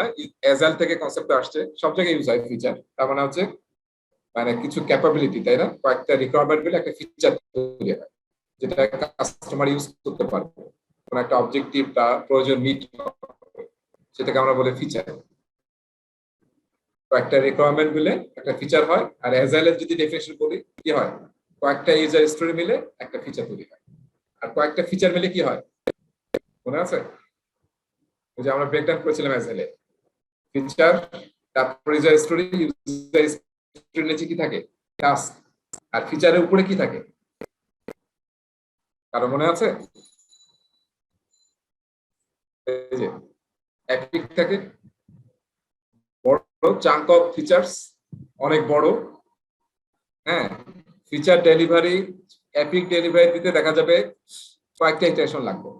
এপিক এত বড় যেটা ডেলিভারি দিতে আসলে কয়েকটা ইটারেশন মিলে একটা এপিক ডেলিভারি দেবে। এপিক মানে চাঙ্ক অফ ফিচার্স, যেটার মধ্যে আসলে অনেকগুলো ফিচার আছে। সেটাকে ভেঙে যখন আমরা আরো স্মল করবো, ফিচার থেকে ইউজার স্টোরি, দেখা যাবে আমাদের 2টা বা 3টা ইটারেশন মিলে আমরা একটা এপিক ডেলিভারি দেব। ঠিক আছে? তো মনে রাখি কথাগুলো বলেছি কিন্তু আগে, এবং এই সম্পর্কগুলো আমি বলেছি যে কয়েকটা ফিচার মিলে একটা এপিক হয়। এপিক দিয়ে আসলে আরো বড় কোন একটা আমরা কাস্টমারকে কোনো একটা ক্যাপাবিলিটি ডেলিভারি দেবো কাস্টমারকে। যেখানে দেখা বলা আছে যে এপিক্স হচ্ছে আর responsible for producing a major deliverable which may include various agile features. তার মানে কয়েকটা এজাইল ফিচার মিলে আমরা এপিক বলি, ঠিক আছে। সো সেম কথাগুলো এখানে আসলে বলা আছে যে এজাইলে কি করি আমরা, ওয়ার্কিং উইথ ফিচার্স। আমরা যখন শিডিউলিং করি আসলে ফিচার ওয়াইজ আমরা ডেলিভারি দিই, যে এই ইটারেশনে কোন কোন ফিচার আমরা ডেলিভারি দেব, সেটাকে আমরা সিম্পলি কিন্তু বলেছিলাম প্রোডাক্ট ব্যাকলগ আইটেম, তাই না, পিবিআই। সবগুলো একটা কমন নেম হচ্ছে পিবিআই। এই পিবিআই এর মধ্যে কিন্তু শুধু ইয়া থাকে না, শুধু কিন্তু ফিচার থাকে না, আপনার ডিফেক্ট থাকে, তারপরে কাইজেন ইমপ্রুভমেন্ট থাকে, সবকিছু যেটা আপনি করতে চাবে করবেন সেটাই আসলে এখানে থাকবে প্রোডাক্ট ব্যাকলগ। আচ্ছা, আর ট্রেডিশনাল প্রজেক্ট আমরা কি মেনটেন করি, মাইলস্টোন মেনটেন করি, তাই না। এটা একটা প্র্যাকটিস আমাদের। মাইলস্টোন মানে কি, বড় একটা অ্যাচিভমেন্ট। হ্যাঁ, অনেকগুলো কাজ আমরা করেছি, করে আমরা একটা মাইলস্টোন আমরা অ্যাচিভ করেছি, সেটাকে বলা হয় মাইলস্টোন, বড় একটা ইভেন্ট আমাদের প্রজেক্টে। এবং মাইলস্টোন মানে হচ্ছে যে তার আগে আমরা সব কাজ করে ফেলেছি। মাইলস্টোন কিন্তু যারা মাইক্রোসফট প্রজেক্ট ইউজ করেছেন দেখবেন যে মাইলস্টোন যদি কোনো কাজকে ডিফাইন করেন তাহলে সেটা কি হয়, সবাই জানি জিরো ডিউরেশন। মাইলস্টোন নিজে কোনো ডিউরেশন ক্যারি করে না, তার মানে তার আগে সব কাজ হয়ে গেছে, আমরা খালি ইভেন্টটাতে আসলে ইভেন্টটাকে বলতেছে মাইলস্টোন, তার আগে সব কাজ কমপ্লিট হয়ে গেছে। দ্যাটস ওয়াই আমরা বলতেছি যে মাইলস্টোন অ্যাচিভ করেছি আমরা। সো মাইলস্টোন নিজে কোনো কিন্তু ডিউরেশন ক্যারি করে না, তার বাকি কাজগুলো করতে সময় লাগে, সেটা করার পর মাইলস্টোনটা অ্যাচিভ হয়।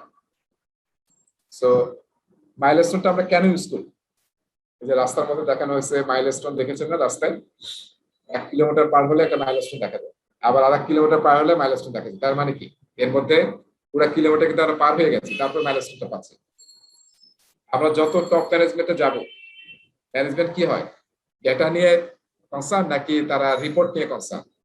তারা কিন্তু টপ ম্যানেজমেন্টে বার্ডস আই ভিউ দেখতে চায়, যে প্রজেক্টে যে এই কয়েকটা মাইলস্টোন ছিল আপনাকে দেখা হলে বলবো যে মাইলস্টোনের কি অবস্থা। আমাদের যে নভেম্বরে একটা মাইলস্টোন অ্যাচিভ করার কথা, সেটা স্ট্যাটাস কি। সো আমরা টপ ম্যানেজমেন্ট বা আপার ম্যানেজমেন্টকে যখন আমরা রিপোর্ট দেই তখন আসলে মাইলস্টোন রিপোর্ট আমরা দিই, ম্যানেজমেন্ট সেটাতে ফোকাস থাকে। আর আমরা যারা লোয়ার লেভেলে কাজ করবো, একদম ফিল্ড লেভেলে তারা ডেটা নিয়ে কাজ করে, যারা একটু উপরে থাকে তারা ইনফরমেশন নিয়ে কাজ করে, আর তার উপরে রিপোর্ট নিয়ে কাজ করে।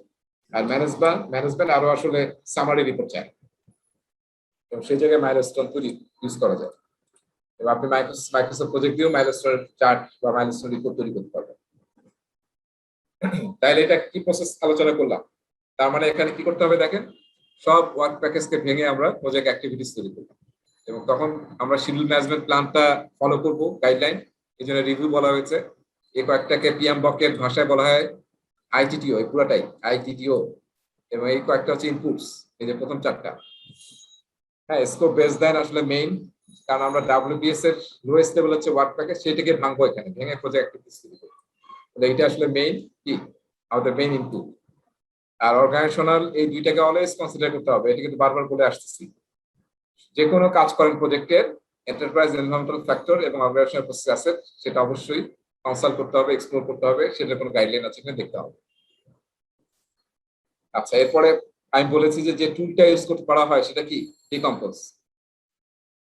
ঠিক আছে, এগুলো হচ্ছে আপনার সব হচ্ছে টুল নিয়ে কথা। ডিকম্পোজ করতে হবে, সাবজেক্ট ম্যাটার এক্সপার্টদের সাথে কনসাল্ট করতে হবে, তারপরে কোনো কনস্ট্যান্ট অ্যাজাম্পশন যদি থাকে সেটা দেখতে হবে, এবং কি করবো আমরা, এই যে অ্যাক্টিভিটি লিস্ট তৈরি করবো, সেটা হচ্ছে আউটপুট অ্যাক্টিভিটি লিস্ট। এর সাথে আমি আরেকটা ডকুমেন্টের কথা বলেছিলাম, কি বলেছিলাম, অ্যাক্টিভিটি অ্যাট্রিবিউট আমরা তৈরি করতে পারি। প্রতিটা অ্যাক্টিভিটির ডিটেলটা অ্যাক্টিভিটি ডকুমেন্টে থাকে। আপনাদেরকে যে বই দিয়েছি একটা সিনথিয়া স্ট্যাক বলে, সেই বইতে দেখবেন যে অ্যাক্টিভিটি অ্যাট্রিবিউটসেরও খুবই চমৎকার টেমপ্লেট বলা আছে, তো আপনারা ইউজ করতে চাইলে you can use from that book. আচ্ছা, এবার কিন্তু আমরা থার্ড প্রসেসে আসলাম, সেটা কি, সিকোয়েন্স অ্যাক্টিভিটিস। আমরা যেই কাজ করি না কেন সিকোয়েন্স ফলো না করলে কিন্তু রেজাল্ট হবে না, তাই না, রাইট? স্কুলে ভর্তি না হলে তার আপনি একটা ক্লাস থেকে একটা ক্লাসে যেতে পারবেন না, ভর্তি হতে হবে, পরীক্ষা দিয়ে পাস করতে হবে, তারপর একটা ক্লাসে যাবেন, আবার নেক্সট ক্লাসে আবার ভর্তি হতে হবে, পরীক্ষা দিতে হবে, পড়াশোনা করতে হবে, সেটা পাস করলে আপনি আবার নেক্সট ক্লাসে যাবেন। সো ডিপেন্ডেন্সিটা মেনটেন না করতে পারলে কিন্তু আউটপুট বা রেজাল্ট তৈরি হবে। সো সেই জন্য শুধু অ্যাক্টিভিটি ফাইনাল করেই শেষ না, আমাদেরকে দেখতে হবে কাজগুলোর মধ্যে ডিপেন্ডেন্সি কিরকম আছে। এই ডিপেন্ডেন্সিকে আমরা 2 ভাগে ভাগ করব, সবাই শুনতে পাচ্ছি, ডিপেন্ডেন্সিকে আমরা 2 ভাগে ভাগ করতে হবে। একটাকে বলা হয় একটাকে হচ্ছে একটাকে বলা হয় ডিপেন্ডেন্সি, একটাকে বলা হয় লজিক্যাল রিলেশনশিপ। এই ডিপেন্ডেন্সিটা আসলে একটু ম্যানেজমেন্ট কাইন্ড অফ ডিপেন্ডেন্সি। যেমন এখানে ডান দিকে একটা এক্সাম্পল দেওয়া আছে, আপনারা দেখে নিন যে আর্কিটেকচার ডিজাইন না হলে কিন্তু আমরা পরের কাজগুলো করতে পারবো। যেমন বাড়ির ফাউন্ডেশন পাইলিং না হলে ফাউন্ডেশন করা যাবে, ফাউন্ডেশন না হলে ফ্রেমিং করা যাবে। তো সেরকম একটা এক্সাম্পল ডান দিকে দেওয়া আছে ডিপেন্ডেন্সি। এটা তো ভাইয়া লজিক্যাল ডিপেন্ডেন্সি না, এটা এটা না। তো লজিক্যাল। হ্যাঁ, এই দুইটা আসলে একটার সাথে একটা কানেক্টেড। আমরা দেখি মানে এক্সাম্পলটা হচ্ছে ডিপেন্ডেন্সি বোঝানোর জন্য আর কি, হ্যাঁ, এবং দুইটার মধ্যে কানেকশন আছে আর কি। আমরা আলোচনা করলে বুঝতে পারবো দুইটা কাজের মধ্যে আসলে ডিপেন্ডেন্সি যদি আমরা চিন্তা করি তাহলে 4 ধরনের ডিপেন্ডেন্সি থাকতে পারে। একটাকে বলা হচ্ছে ম্যান্ডেটরি ডিপেন্ডেন্সি। ম্যান্ডেটরি মানে দুইটা কাজের মধ্যে যদি এমন রিলেশনশিপ থাকে যেটা আসলে কোনোভাবেই স্কিপ করা যায় না, হ্যাঁ, সেটাকে বলা হয় ম্যান্ডেটরি রিলেশনশিপ। যেমন আমরা যদি আজকাল যেমন ব্যাংকে যদি লোন করতে চাই তাহলে কি হবে, বাড়ি বানানোর যদি লোন করতে চাই তাহলে আসলে দেখবে যে ফাউন্ডেশন তৈরি হচ্ছে কিনা। যদি ফাউন্ডেশন হয় তাহলে আপনাকে ব্যাংকের লোন স্যাংশন হবে। সেটা হচ্ছে ম্যান্ডেটরি এখন কোন কোন ব্যাংকে, যে আপনার ফাউন্ডেশন না হলে you can't apply for loan even. So সেই ধরনের রিলেশনশিপ হচ্ছে ম্যান্ডেটরি বলা হচ্ছে, কারণ এটা হচ্ছে আপনি লোনটা পাবেন না। দুইটা টাস্কের মধ্যে ম্যান্ডেটরি ডিপেন্ডেন্সি। আবার অনেক সময় ডিপেন্ডেন্সি থাকতে পারে ডিসক্রিশনারি কাজের মধ্যে। যেমন যেমন আমি একটু ফান করে এক্সাম্পল দিয়েছিলাম যে আমরা আসলে ওই যে সকালে ঘুম থেকে ওঠার পর অনেকে দাঁত ব্রাশ করি, তাই না, নাস্তা খাওয়ার আগে। আবার অনেকের প্র্যাকটিস হচ্ছে নাস্তা খাওয়ার পরে দাঁত ব্রাশ করি। কোনটা ভালো, নাস্তা খাওয়ার আগে নাকি নাস্তা খাওয়ার পরে? নাস্তা খাওয়ার পরে। হ্যাঁ, মানে ডক্টররা বলবে নাস্তা খাওয়ার পরে, কারণ তাহলে তাহলে যে খাওয়ার পরে যে মুখে হয়েছে বিভিন্ন জায়গায় খাবার আছে সেটা আসলে ক্লিন হয়ে যাবে, ফলে আপনি লাঞ্চের আগ পর্যন্ত ফ্রেশ থাকবেন। সো তার মানে এটা কিন্তু ডিসকাশনই। অনেকে আমরা প্র্যাকটিস করে আগে ঘুম থেকে অনেকে দাঁত ব্রাশ, ঘুম থেকে উঠেই দাঁত ব্রাশ না করলে, ব্রাশ নিয়ে কিছুক্ষণ না করলে তার ভালোই লাগে না, তারপরে নাস্তা। সেটাকে একটু ডিসকাশনারি, হয়তো ওটা করলে ভালো এটা করলে একটু খারাপ, এই যা আর কিছু। সেটা হচ্ছে আমার ডিসকাশনের মধ্যে আছে। আমি এটা আমার এক্সপিরিয়েন্স থেকে বা যেভাবে মনে হয় যে করলে বেটার সেটা আমি ইউজ করতে পারি। তবে ডিসক্রিশনারি মানে আমার ইচ্ছাধীন, এটার আরো কয়েকটা নাম আছে। হ্যাঁ, একটা নাম হচ্ছে প্রেফারেন্সিয়াল লজিক। প্রেফারেন্সিয়াল লজিক আমার প্রেফারেন্সের উপর ডিপেন্ড করে। একটাকে বলা হয় সফট লজিক। এই সবগুলোই ডিসক্রিশন শব্দের সাথে ইউজ হয়।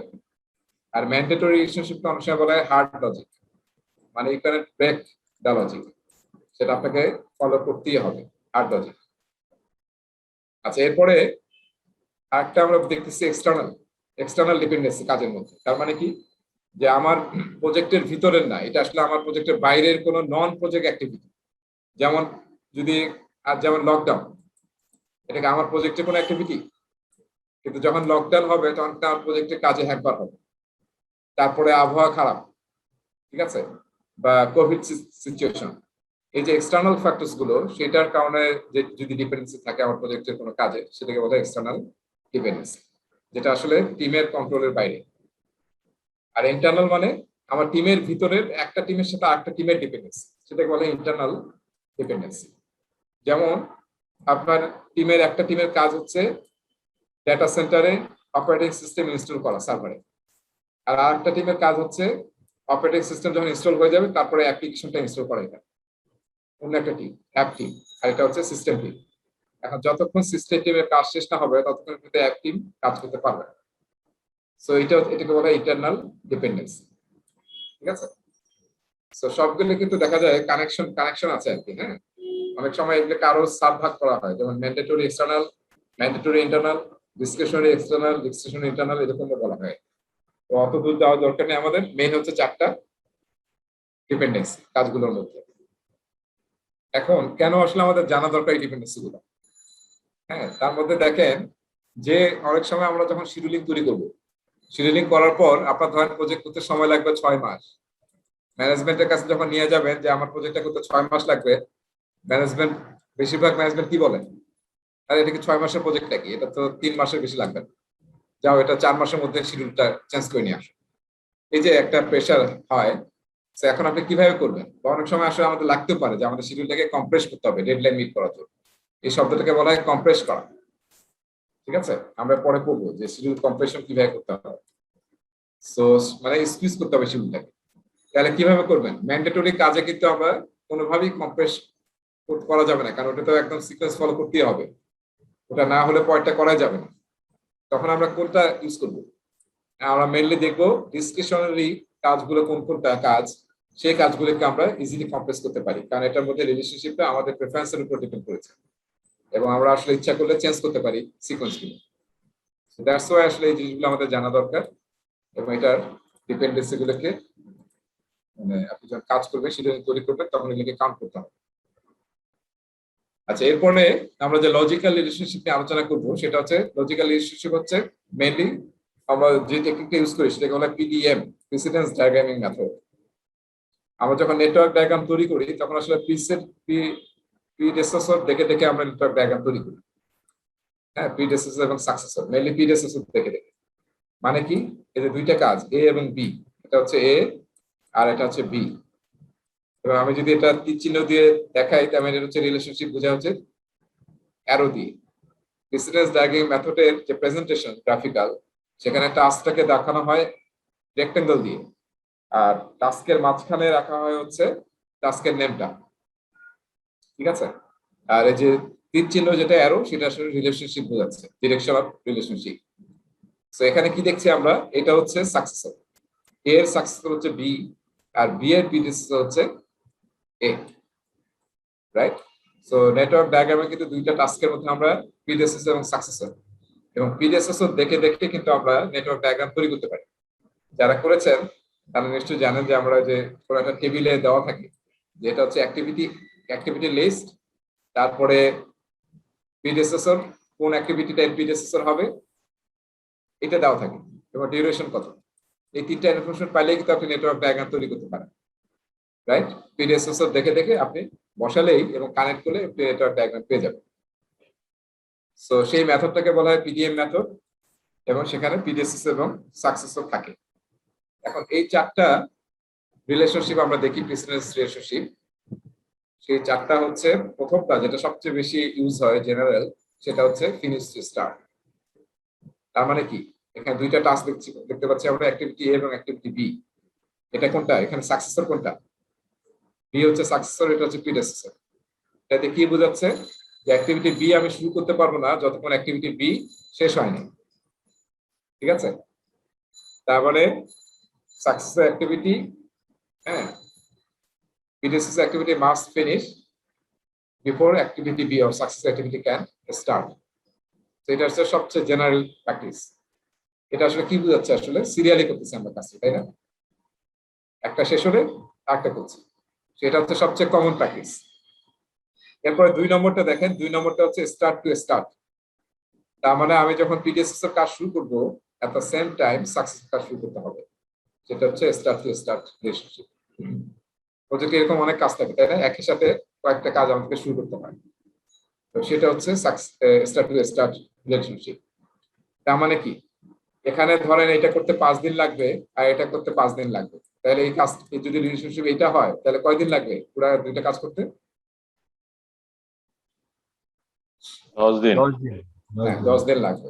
আর এটা যদি এরকম সেম হতো 5 দিন তাহলে আসলে কয়দিন সময় লাগবে? 5 দিন। 5 দিনে করা সম্ভব, অপটিমাইজ 5 দিনই করা সম্ভব যদি রিসোর্স আপনার অ্যাভেলেবল থাকে, রাইট?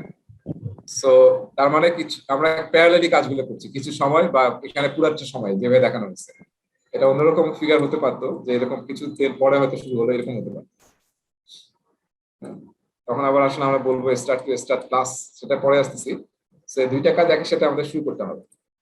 3 নম্বর হচ্ছে দুইটা কাজ কখন শুরু হয়েছে দ্যাট ইজ নট ইম্পর্টেন্ট, দুইটাকে একই সময় শেষ করতে হবে। যখন প্রিডেসেসর শেষ হবে সেম টাইমে সাকসেসর শেষ হবে। এটা শুধু আমরা কিন্তু দুইটা কাজ দিয়ে এক্সাম্পল দেখাচ্ছি, প্র্যাকটিক্যালি কাজ করার সময় একাধিক কাজ কিন্তু এরকম হতে পারে, 3টা বা 4টা কাজ আমাদেরকে একসাথে শেষ করতে হবে। যেমন ধরেন প্রাইম মিনিস্টার কোন একটা জিনিস উদ্বোধন করবেন, তো যে তারিখে উদ্বোধন হবে, যে 1 জানুয়ারি উদ্বোধন করা হবে 2022, তার মানে কি তার আগে যত কাজ আছে তার আগের দিন 31 ডিসেম্বরে সব শেষ করতে হবে। এভরিথিং শুড বি ফিনিশড, ঠিক আছে? সেক্ষেত্রে বলা হচ্ছে ফিনিশ টু ফিনিশ রিলেশনশিপ। আমরা প্রজেক্টে এই ধরনের জিনিসগুলো কাজে লাগে। আচ্ছা, লাস্টেরটা আমরা দেখতেছি যেটা আসলে খুব একটা ইউজ হয় না, ইনফ্রিকুয়েন্টলি ইউজ হয়, সেটা হচ্ছে উল্টা। এই ফিনিশ টু স্টার্টের উল্টা।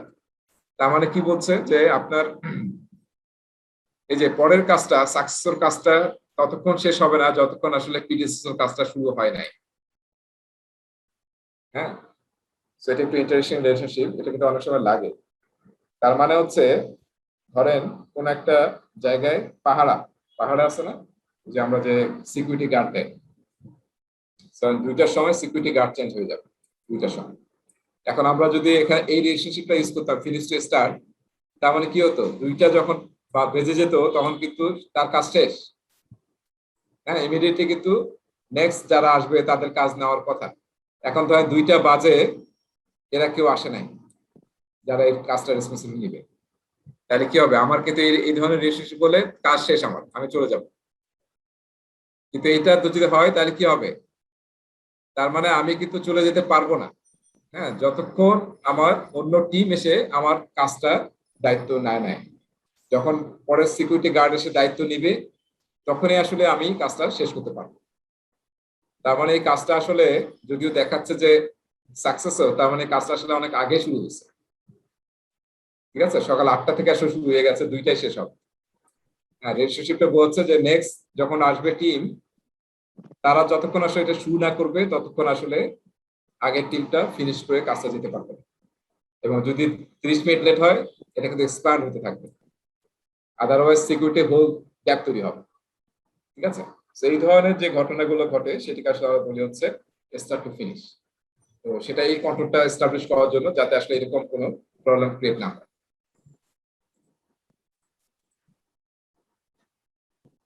ওকে, তাহলে আমরা দেখেন এই যে 2টা জিনিস আলোচনা করলাম, একটা হচ্ছে 4 ধরনের dependency, mandatory, discretionary, external, internal.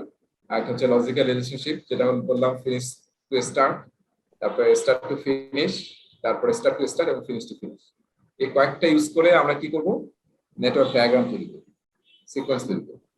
তো নেটওয়ার্ক ডায়াগ্রামের ফিগার এখানে দেওয়া নাই, সামনে আছে, সেখানে আমরা দেখব যে নেটওয়ার্ক ডায়াগ্রামে কিরকম দেখায়। সো এতক্ষণ যতটুকু আলোচনা করলাম আমরা, সেটা হচ্ছে সিকোয়েন্স অ্যাক্টিভিটিস। এরপরে যাচ্ছি আমরা যে প্রসেসটা নিয়ে আলোচনা করব, সেটা হচ্ছে এস্টিমেট অ্যাক্টিভিটি ডিউরেশনস। তার মানে প্রতিটা অ্যাক্টিভিটি যে বের করলাম আমরা, সিকোয়েন্স করলাম, তার সবগুলোরই ডিউরেশন এস্টিমেট করতে হবে। তো ডিউরেশন এস্টিমেট করার সময় কয়েকটা ডেফিনেশন একটু জানা দরকার। সেটা হচ্ছে যে আমরা যখন কোনো টাস্কের ডিউরেশন এস্টিমেট করি, তখন কি বলি যে কাজটা করতে 5 দিন লাগবে। তার মানে কি, এটা আসলে আইডিয়াল টাইম 5 ডেজ লাগবে, অ্যাবসলিউট 5 ডেজ লাগবে। হ্যাঁ, সেটাকে আসলে বলি অ্যাক্টিভিটির এস্টিমেট। আর এলাপস টাইম মানে কি, এলাপস টাইম মানে হচ্ছে 5 দিন আপনাদের সময় লাগবে কাজটা করতে, এই কাজটা করতে 5 ডেজ সময় লাগবে। এখন আমি যদি এইভাবে ড্র করি যে 1 2 3 4 5 6, এখন দেখেন কাজটা আমরা শুরু করলাম হচ্ছে আছে কি বার, ফার্স্ট ডে শুরু করলাম, ফার্স্ট ডে। তাহলে কালকে কি, ফ্রাইডে, স্যাটারডে, আবার সানডে, হ্যাঁ মানডে, তারপর হচ্ছে টিউসডে, ওয়েডনেসডে। এখন 2 দিন যে ছুটি আছে, সেটা কিন্তু আমাদের ছুটি দিয়ে তো আমরা কাজ করবো না, 5 দিন সময় লাগবে। তার মানে কি, এই 2 দিন কিন্তু আমাদের আরো এক্সট্রা সময় লাগবে। সো ক্যালেন্ডারের টাইম বসে যে আমরা টাইমটা পাই, সেটাকে বলে এলাপস টাইম। হ্যাঁ, আসলে ক্যালেন্ডারে কত সময় লাগবে, 5 দিন হচ্ছে আইডিয়াল টাইম কিংবা অ্যাবসলিউট টাইম। 5 দিন সময় লাগবে কাজটা করার জন্য, কিন্তু যেহেতু 2 দিন ছুটি আছে, তার মানে ক্যালেন্ডার থেকে আমরা বুঝতে পারছি যে কাজটা করতে এলাপস হবে 7 ডেজ, মাঝখানে 2 দিন ছুটি আছে। আর একটা ডেফিনেশন আমরা ইউজ করি, যেটাকে বলা হয় ম্যান্ডেজ, এফোর্ট বলি আমরা। হ্যাঁ, এফোর্ট ড্রিভেন বা এফোর্ট বলি আমরা। তার মানে কি, এই কাজটা করতে কত ম্যান্ডেজ লাগবে, 5 দিন হতে পারে, কিন্তু যদি এখানে 2 জন লোক কাজ করে, তাহলে আসলে কয়দিন ম্যান্ডেজ হবে, এফোর্ট কত হবে। ডিউরেশন 5 ডেজ, কিন্তু 2 জন লাগবে, তাহলে কত এফোর্ট, কত 10 দিন। হ্যাঁ, 10 ম্যান ডেজ আমাদের এফোর্ট। ঠিক আছে, 10 ম্যান ডেজ, সেটাকে কিন্তু আমরা বলতেছি এফোর্ট। আমরা যখন শিডিউলিং করি এই সব জিনিস কিন্তু আমরা ইউজ করি। ঠিক আছে, সো ডিউরেশন তো 5 দিন, কিন্তু হয়তো লোক লাগবে 5 জন, তাহলে আমাদের 25 ম্যান ডেজ হচ্ছে আমাদের এফোর্ট। আর ডিউরেশন হচ্ছে 5 ডেজ, যেটা আইডিয়াল ডিউরেশন। আর এলাপস টাইম যদি এরকম ছুটি টুটি থাকে, বা 2 দিন আমাদের কোনো 1 সপ্তাহ গ্যাপ আছে, কোনো কাজ করা যাবে না, হ্যাঁ, তাহলে 1 সপ্তাহ এটা কাউন্ট হয়ে যাবে। 1 সপ্তাহ প্লাস 5 ডেজ, তার মানে 12 দিন লাগবে হচ্ছে এলাপস টাইম। ঠিক আছে, আপনারা যারা মাইক্রোসফট প্রজেক্ট ইউজ করছেন সব কিন্তু আছে এসব ইয়াতে। আচ্ছা, তাহলে আমরা কি করব, কি করলাম আমরা, ওই যে সব কাজগুলোর এস্টিমেটটা আমরা তৈরি করে দেবো, সেটাকে বলা হচ্ছে এস্টিমেট অ্যাক্টিভ ডিউরেশন। এখন কি হয়ে গেছে আমাদের, দেখেন সব আমাদের হাতে চলে আসছে। এখন আমরা কাজ বের করেছি, কাজের ডিউরেশন বের করছি এবং সিকোয়েন্স করেছি। এখন আমরা কি করব, নেটওয়ার্ক ডায়াগ্রাম যেটা তৈরি করেছি ওটাকে এখন আমরা অ্যানালাইসিস করে সলভ করব। সেই সলভ করাটার নামই হচ্ছে, যে মেথডটা ইউজ করে যাবে সেটাকে বলা হয় ক্রিটিক্যাল পাথ মেথড। তো আমরা নেক্সট টাইম যেটা শুরু করছি সেটা হচ্ছে, আমরা এখন মানে ডেভেলপ শিডিউল প্রসেসটা করছি। এখন আমরা সেটা ডেভেলপ করব। তো এখানে আসলে আমাদের এই প্রেজেন্টেশন স্লাইডগুলো একটু ডিফারেন্ট ভাবে সাজানো হয়েছে। মানে আগে আউটপুটটা নিয়ে বলা হয়েছে যে প্রজেক্ট শিডিউল আসলে আমরা কিভাবে তৈরি করার পর কিরকম ভাবে প্রেজেন্ট করি। যেমন আমরা গ্যান্ট চার্ট দিয়ে প্রেজেন্ট করি শিডিউলকে, মাইলস্টোন চার্ট দিয়ে প্রেজেন্ট করতে পারি, নেটওয়ার্ক ডায়াগ্রাম দিয়ে প্রেজেন্ট করতে পারি, ঠিক আছে। তারপরে অ্যাজাইলে, বাকিগুলো অ্যাজাইলে বলা হয়েছে। রোড ম্যাপ আমরা ইউজ করি, অ্যাজাইলে রোড ম্যাপ, তাই না, যেইভাবে প্রথম কোয়ার্টারে কর্তৃক দেবো, সেকেন্ড কোয়ার্টারে কর্তৃক, থার্ড কোয়ার্টারে কর্তৃক, এরকম আমরা রোড ম্যাপ। তারপর টাস্ক বোর্ড ইউজ করি, আমরা আগে এক্সাম্পল দেখছি, task board, to do list. Kanban board use করতে পারি, যেখানে আসলে আমরা যে ইটারেশন ফ্লো বেস অ্যাজাইল আমরা কানবান বোর্ড ইউজ করি। আর বার্ন ডাউন চার্ট আমি আলোচনা করি নাই, সেটা আমরা সামনে একটা টপিক আলোচনা করবো, বার্ন ডাউন চার্ট। সেটা দিয়ে আসলে এস্টিমেট করা হয়, প্রেজেন্ট করা হয়। আচ্ছা, তাহলে উপরে প্রজেক্টের অনেক সময় প্রোগ্রেসটা এস কার্ভ দিয়ে শো করা হয়, এটা কোন মেথডের মধ্যে পড়ে? হ্যাঁ, স্কাপটা আসলে আমরা সামনে দেখবো, যখন কস্ট নিয়ে আলোচনা করবো, কারণ স্কাপের সাথে কস্টের সম্পর্ক আছে, শিডিউল এবং কস্টের। সেটাও মানে এক ধরনের প্রেজেন্টেশন, এটা আপনি যে এখানে মেনশন করা নাই সেটা এখানে প্রেজেন্ট করতে পারি আমরা, হ্যাঁ। তবে সেটা কস্ট না পাইলে পাওয়া হবে না, সেজন্য এখানে আলোচনা নাই, কস্টটা আমরা সেই স্কাপে আলোচনা পাবো। সো এটাও একটা প্রেজেন্টেশন, স্কাপ দিয়ে আমরা মানে শিডিউল এবং কস্টের প্রেজেন্ট করতে পারি। ঠিক আছে, গ্যান্ট চার্ট নিয়ে আমরা অনেকেই জানি এবং সবাই ইউজ করছি। গ্যান্ট যিনি তৈরি করেছেন গ্যান্ট চার্ট, তার নাম অনুযায়ী এটাকে গ্যান্ট চার্ট বলা হয়। এবং গ্যান্ট চার্টের মধ্যে এই সবগুলো থাকে, তাই না। এই যে আমাদের WBS এর কম্পোনেন্ট থাকে, তার নিচে আসলে অ্যাক্টিভিটি গুলো থাকে, আর আমরা এইভাবে প্রেজেন্ট করি। এবং কতটুকু কাজ কমপ্লিট হয়েছে সেটা আসলে বুঝায় যে 67% কমপ্লিট হয়েছে, বাকিটা এখনো শেষ হয় নাই। এইভাবে আসলে প্রেজেন্ট করা যায় সফটওয়্যার ইউজ করে। আর আমরা নেটওয়ার্ক ডায়াগ্রামও প্রেজেন্ট করতে পারি। নেটওয়ার্ক ডায়াগ্রামেও আমরা ইজিলি অ্যাক্টিভিটি গুলোর নাম, তারপর কখন স্টার্ট হবে, কখন ফিনিশ হবে, রিলেশনশিপ গুলো দেখানো যায় অ্যারো দিয়ে। যদি ফিনিশ টু স্টার্ট মানে ওই যে আমরা একটু আগে বললাম, যদি কোথাও কিছু মেনশন না থাকে তার মানে এটা অলওয়েজ ফিনিশ টু স্টার্ট বোঝাচ্ছে, যদি এটা মেনশন না থাকে। আর যে জায়গায় অন্য ধরনের রিলেশনশিপ মেনটেন হবে সেখানে আসলে বলা থাকবে start to start, finish to finish, কিংবা স্টার্ট টু ফিনিশ বলা থাকবে। সো আমরা নেটওয়ার্ক ডায়াগ্রাম ইউজ করতে পারি। আর আমরা শিডিউল কিভাবে তৈরি করবো, ক্রিটিক্যাল পাথ মেথড ইউজ করে। ক্রিটিক্যাল পাথ মেথড ইউজ করে আমরা শিডিউল করবো। ক্রিটিক্যাল পাথ মেথড মানে প্রজেক্টে আসলে নেটওয়ার্ক ডায়াগ্রাম তৈরি করার পরে, সমস্ত ডিউরেশন বসানোর পরে, সেই নেটওয়ার্ক ডায়াগ্রাম গুলোকে যদি আমরা অ্যানালাইসিস করি এবং সবচেয়ে লংগেস্ট পাথ যদি আমরা বের করি, তাহলে সেটাকে বলা হয় ক্রিটিক্যাল পাথ। এবং সেই ক্রিটিক্যাল পাথের ডিউরেশন ইকুয়াল টু আসলে প্রজেক্ট ডিউরেশন। আমরা একটা দেখবো, সামনে একটা এক্সাম্পল আছে যে কিভাবে ক্রিটিক্যাল পাথ মেথড অ্যাপ্লাই করে ক্রিটিক্যাল পাথ বের করা হয়। আর ক্রিটিক্যাল পাথের উপরে যে অ্যাক্টিভিটি গুলো থাকে, মানে যে কাজগুলো ক্রিটিক্যাল পাথে, সেই কাজগুলোকে বলা হয় ক্রিটিক্যাল পাথ অ্যাক্টিভিটি কিংবা ক্রিটিক্যাল অ্যাক্টিভিটি বলা হয়। ঠিক আছে, আমরা দেখেন এটা ইয়া করে আমরা একটু ব্রেকে যাব। এই যে এখানে আমরা ক্রিটিক্যাল পাথ মেথড ইউজ করে দেখানো হচ্ছে যে কিভাবে ক্রিটিক্যাল পাথ মেথড ইউজ করে আমরা প্রজেক্টের শিডিউল তৈরি করি। সো দেখেন এখানে কয়েকটা কাজ বলা আছে, এটা হচ্ছে স্টার্ট মাইলস্টোন, এটা হচ্ছে ফিনিশ মাইলস্টোন। এখানে কয়টা কাজ আছে, অ্যাক্টিভিটি 1 2 তারপরে 3 4 5 6। একটু বলতে পারবেন যে তীর চিহ্ন দিয়ে আমরা কি বুঝতেছি আসলে? এই 6 নম্বর কাজটা কখন শুরু করা যাবে? 6 নম্বর কাজটা 4 এবং 5 শেষ হলে। হ্যাঁ, 4 এবং 5 শেষ হলে you can start 6। ঠিক আছে, সো এই মানে অ্যারো গুলো দিয়ে কিন্তু রিলেশনশিপ বুঝলেন। তাহলে প্রথমে যখন আমরা ক্রিটিক্যাল পাথ মেথড অ্যাপ্লাই করে, পরীক্ষা অনেক সময় ক্রিটিক্যাল পাথ মেথডের নেটওয়ার্ক ডায়াগ্রাম আসে, খুবই রিয়ারলি, এখন আসেই না বলতে গেলে, তবুও আসতে পারে। যদি আসে তাহলে আপনি আসলে কিভাবে বের করবেন যে ক্রিটিক্যাল পাথ কোনটা? মানুষের পরীক্ষায় প্রশ্ন আসে ক্রিটিক্যাল পাথ কোনটা, হ্যাঁ, which one network diagram, which one is the critical path. আর আবার অনেক সময় বলা হয় ক্রিটিক্যাল পাথের ডিউরেশনটা কত বা ক্রিটিক্যাল পাথের লেগটা কত।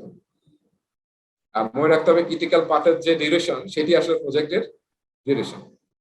তাহলে এটা সলভ করার জন্য প্রথমে আসলে ফাইন্ড আউট করতে হবে যে আমাদের এখানে কয়টা পাথ আছে, কয়টা পাথ আছে।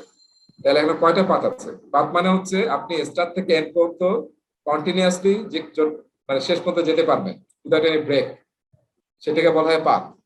তাহলে আমরা দেখা যাচ্ছে স্টার্ট থেকে এন্ড পর্যন্ত এই পাথে যেতে পারছি এখন, তাই না? আর আরেকটা পাথ কি, আমরা এই নিচেরটা দিয়েও কিন্তু আমরা যেতে পারি। তাহলে এখানে পাথ কয়টা? দুইটা পাথ। তাহলে প্রথমে আপনাকে ফাইন্ড আউট করতে হবে যে নেটওয়ার্ক ডায়াগ্রামে কয়টা পাথ আছে, তারপর প্রতিটা পাথের এখন ডিউরেশন গুলোকে যোগ করতে। এই যে প্রথম পাথটা আমরা বের করতেছি, দেখেন অ্যাক্টিভিটি 1, এই যে এটা হচ্ছে অ্যাক্টিভিটি 1, কয়দিন সময় লাগবে? 6 উইকস, এই যে 6 উইকস। তারপর অ্যাক্টিভিটি 2 4 উইকস, অ্যাক্টিভিটি 4 3 উইকস, তারপর অ্যাক্টিভিটি 6 1 উইক। তাহলে টোটাল কত উইক হলো?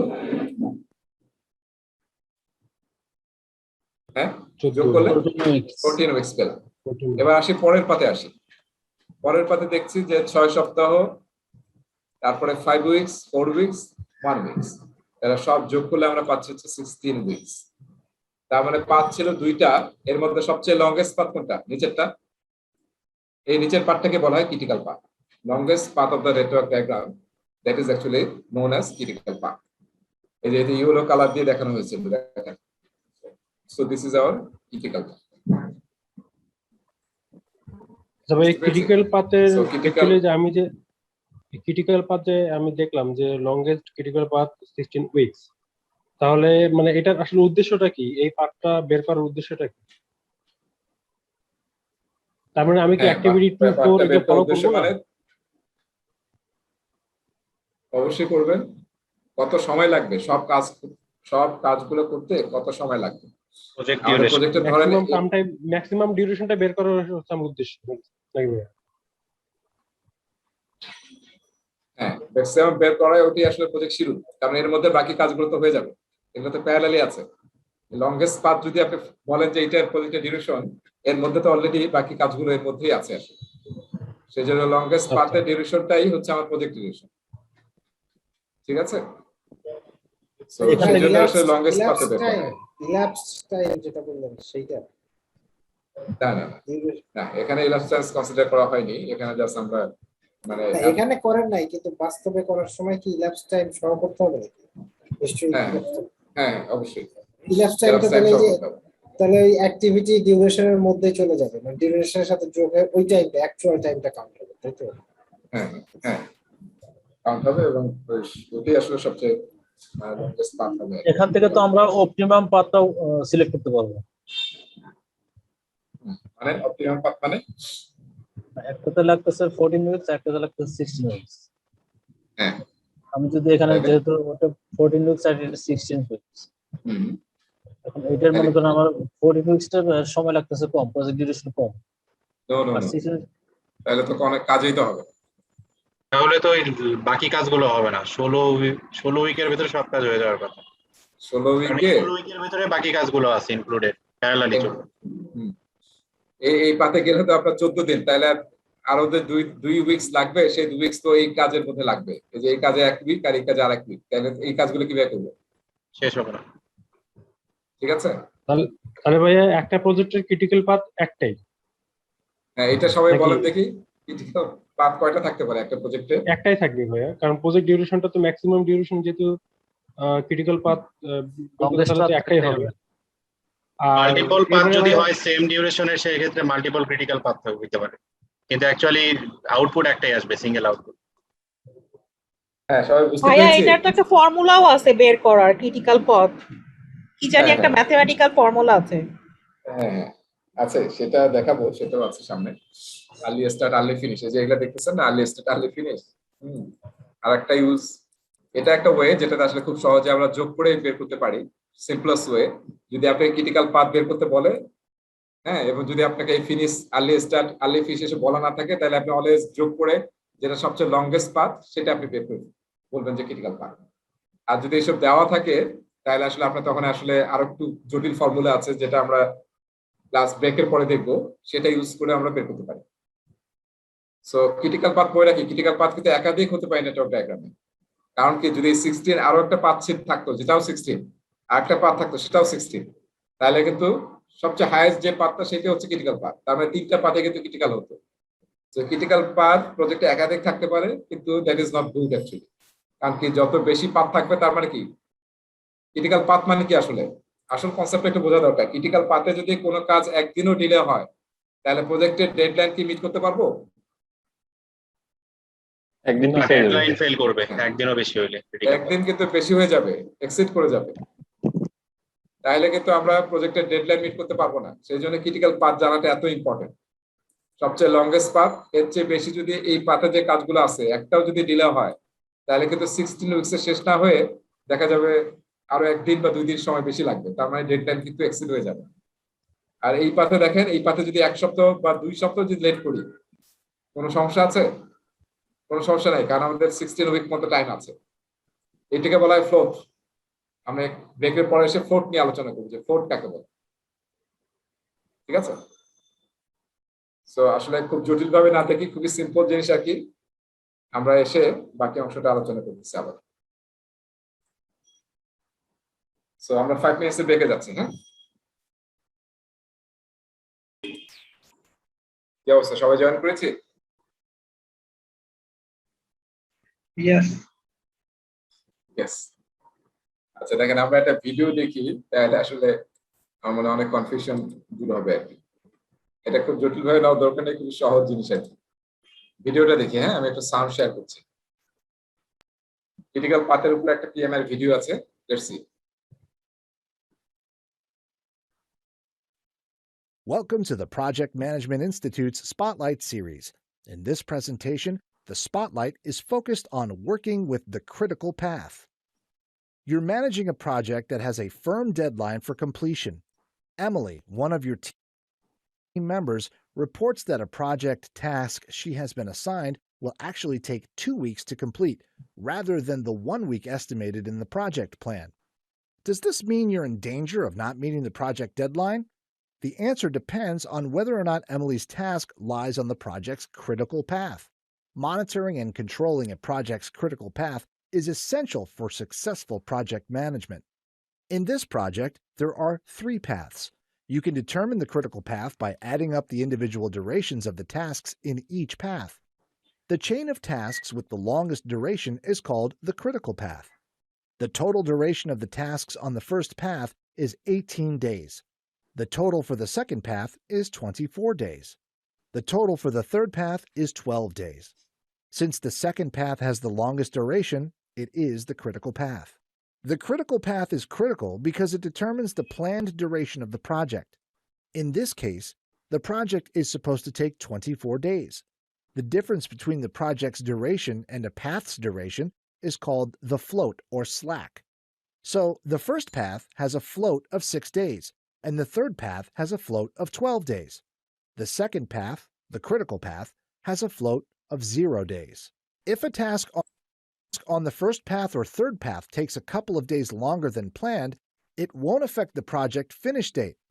But if a task on the critical path takes longer than planned, the project may not finish on schedule. That's why you should pay special attention to the tasks on the critical path. If you know in advance that a task on the critical path is likely to take longer than planned, you can take corrective action. For example, you might assign more people to the task to make sure it is completed on time. If it's too late to fix a slipping task, you still might be able to finish the project on time if you complete later tasks in a shorter amount of time than planned. And that's how to identify the tasks that are key to ensuring your project is completed on schedule. Thanks for using the PMI's Spotlight on working with the critical path. For more information,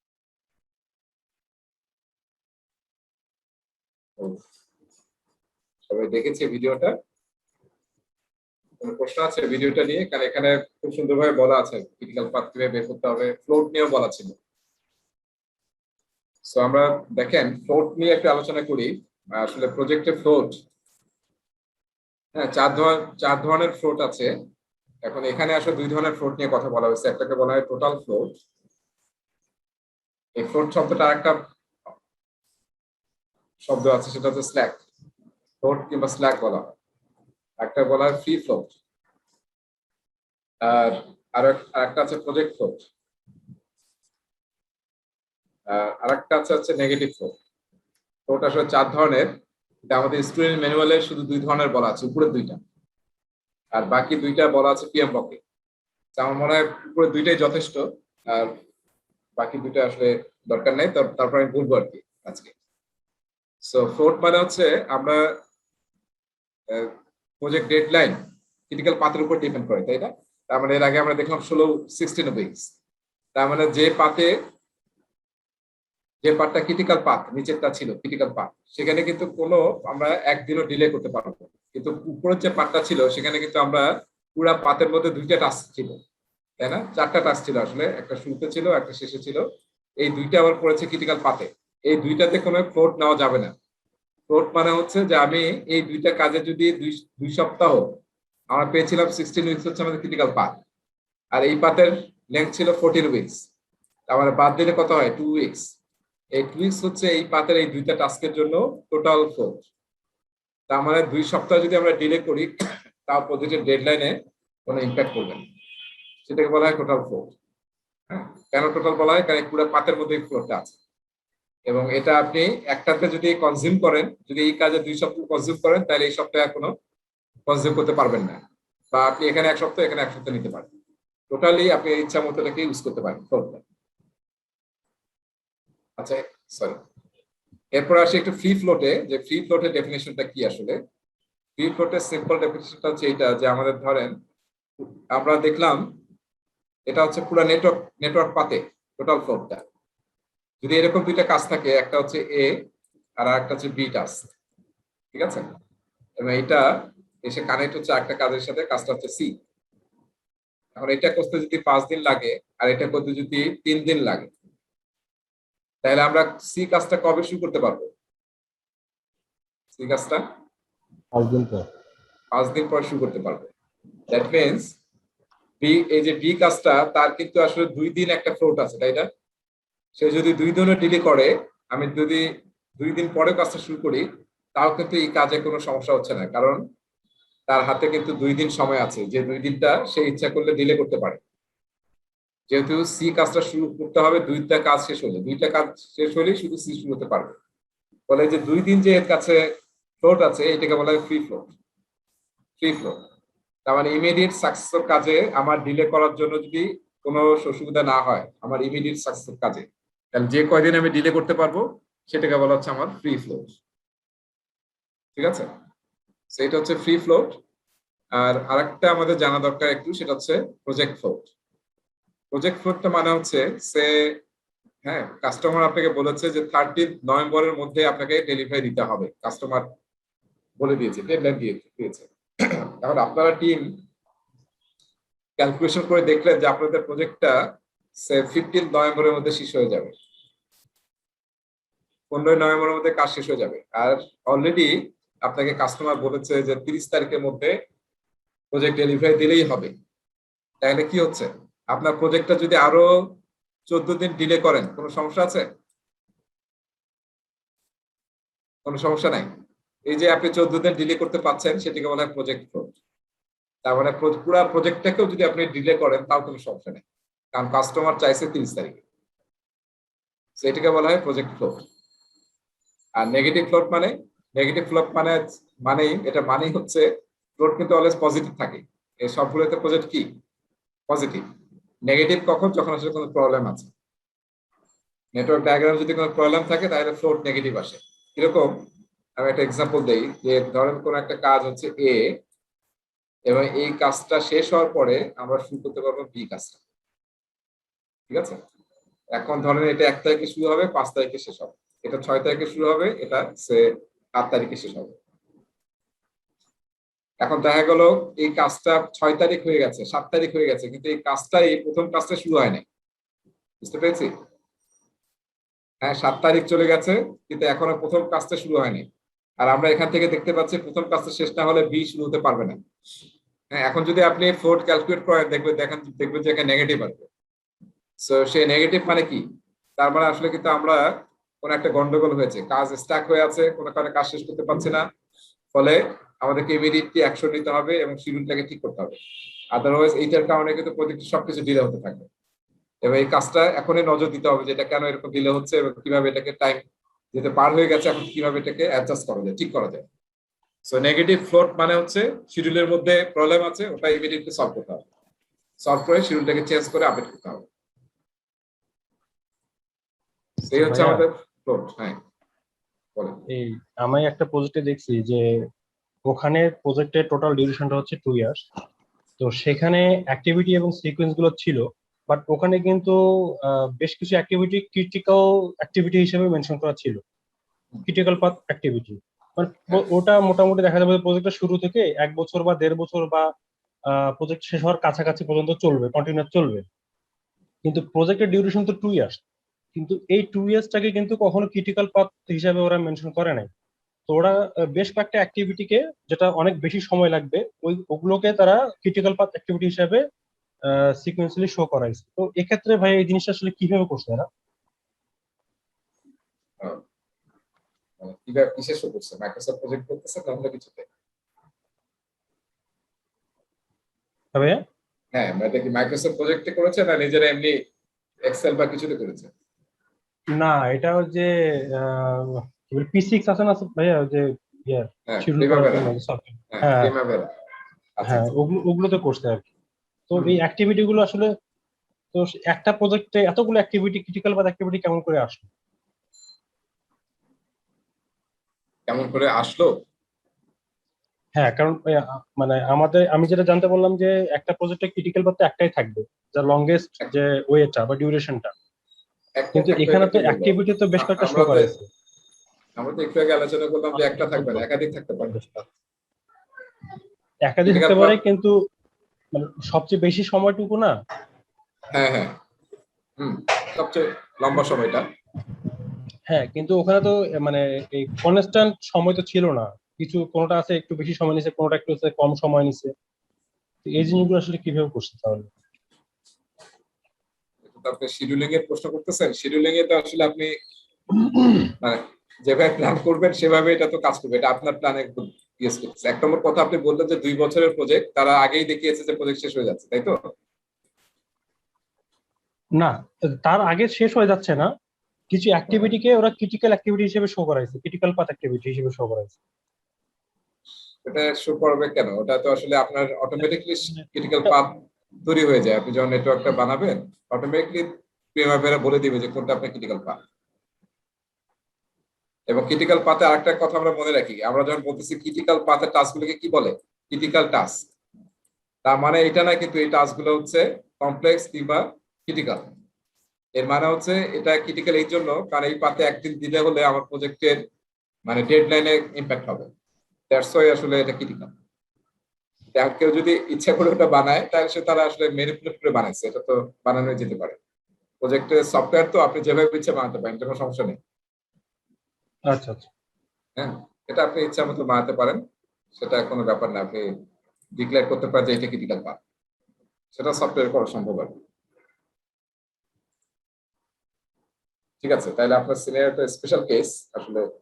আর পরে আপনি জিজ্ঞাসা করতে পারেন বা আমাকে দেখাও জিজ্ঞাসা। ওনার কোশ্চেনটা মনে হয় ছিল যে এতগুলা কেমনে ক্রিটিক্যাল অ্যাক্টিভিটিস হলো। তো ক্রিটিক্যাল পাথের সংখ্যা যদি বেশি থাকে তো ক্রিটিক্যাল অ্যাক্টিভিটিস এর সংখ্যা তো বেড়ে যাবে। হ্যাঁ, বেড়ে যাবে। ক্রিটিক্যাল পাথে যত কাজ থাকবে সবই ক্রিটিক্যাল হবে, আর যদি কয়েকটা পাথ ক্রিটিক্যাল থাকে তাহলে সবগুলোই ক্রিটিক্যাল টাস্ক হিসেবে দেখাবে সফটওয়্যারে। সবগুলো লাল লাল হিসেবে দেখাবে, অনেকগুলো থাকবে। এবং আপনার কনস্ট্রাকশন বা বড় প্রজেক্ট আসলে বিশাল, মানে অনেক ক্রিটিক্যাল কাজ থাকবে, ক্রিটিক্যাল পাথে থাকবে এবং ক্রিটিক্যাল টাস্কও থাকবে অনেক। আচ্ছা ঠিক আছে, এতক্ষণ আমরা আলোচনা করছিলাম হচ্ছে ট্রেডিশনাল প্রজেক্টে আমরা কিভাবে শিডিউলিং করি এবং ক্রিটিক্যাল পার্টে আসলে ডিসাইড করে যে প্রজেক্টের শিডিউল কি। আচ্ছা, এবার আসি অ্যাজাইলে কি করা হয়। এই ফিগারটা আমরা আগে আলোচনা করেছি যে অ্যাজাইলে আসলে আমরা যখন শিডিউলিং করি সেম ভাবে করি, কিন্তু আমরা যখন ট্রেডিশনাল প্রজেক্টে ব্রেকডাউন করে ডাব্লিউবিএস তৈরি করি।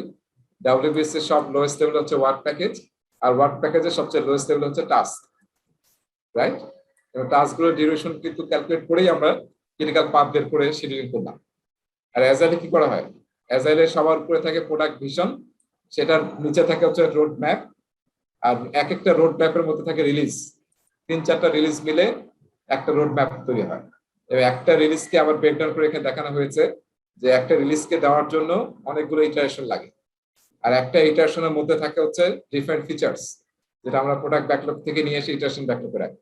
এবং বলেছিলাম যে একটা ফিচার আসলে কয়েকটা স্টোরি নিয়ে হয়, এবং লাস্টে এসে এই স্টোরি গুলোকে টাস্কে আমরা ব্রেকডাউন করি। সেম আমরা যেখানে ওয়ার্ক প্যাকেজকে ব্রেকডাউন করে টাস্ক তৈরি করলাম, আর অ্যাজাইলে ইউজার স্টোরিকে ব্রেকডাউন করে টাস্ক তৈরি করা, এবং তখন আসলে ডিউরেশন গুলো লেখা হয় যে এটা কত ঘন্টা লাগবে, এটা কত ঘন্টা লাগবে। হ্যাঁ, তখন এটা আসলে আমরা আওয়ারে এস্টিমেট করি। এখানে দেখে লেখা আছে এস্টিমেট ইন আওয়ার্স, তখন আমরা আওয়ারে তৈরি করি। এবং আমরা যে 2 সপ্তাহের উইক নিয়েছি, তার মানে কত আওয়ার? 2 সপ্তাহ মানে 40-80 ঘন্টা। হ্যাঁ, এর মধ্যে কিন্তু আমাদের কাজগুলোকে সবগুলোকে ডেলিভারি দিতে হবে। এবং এখানে যে ম্যান আওয়ারের বিষয় আছে, কিন্তু সব মিলে আমাদের যে আওয়ারটা আছে সেই আওয়ারের মধ্যে আমাদেরকে ডেলিভারি দিতে হবে, যে জিনিসটা আমরা এই একটা ইটারেশনে নিয়েছি। অলরাইট, সো এই ফিগারটা একটু মনে রাখি। এই ফিগারটা আসলে আগে আমি কয়েকবার বলেছি যে ভিশন থেকে কিভাবে একটা ইউজার স্ট্রিমিং টাস্কে চলে আসে। আচ্ছা, এখন আমরা লাস্টে একটা স্লাইড দেখবো, সেটা হচ্ছে আমরা অ্যাজাইলে কিভাবে আসলে প্রজেক্টকে প্রোগ্রেস মেজার করি এবং ট্রেডিশনাল কিভাবে মেজার করি। ট্রেডিশনালি আমরা যে সফটওয়্যার ইউজ করি, যেমন গ্যান চার্ট বা মাইক্রোসফট প্রজেক্ট, তারপরে পিরামিডরা, আরো অনেক সফটওয়্যার আছে, তো বা এক্সেল দিয়ে আমরা করতে পারি। সেটা দিয়ে আসলে আমরা প্রজেক্টের আসল প্ল্যানটা কি, বেসলাইন, আবার সেই বেসলাইন অ্যাকচুয়াল যখন ঘটনা ঘটবে তখন আসলে স্টার্ট ডেট এন্ড ডেট ঠিক আছে কিনা, বা কাজের ডিউরেশন 5 দিন লাগার কথা কিন্তু লেগেছিল 10 দিন, সেই সব জিনিসগুলো আমরা আপডেট করি। করলে আসলে কম্পেয়ার করে দেখা যায় যে আমাদের প্রজেক্টের প্রোগ্রেসের কি অবস্থা। আর অ্যাজাইলে কি করি আমরা? অ্যাজাইলে আসলে বার্ন ডাউন চার্ট ইউজ করা হয়, সেটাতে দেখা যায়। আমরা মনে হয় যদি বার্ন ডাউন বারবার বলতেছি, একটু আলোচনা করি না। বার্ন ডাউন চার্টটা কি দেখা যাচ্ছে আমার হোয়াইট বোর্ড?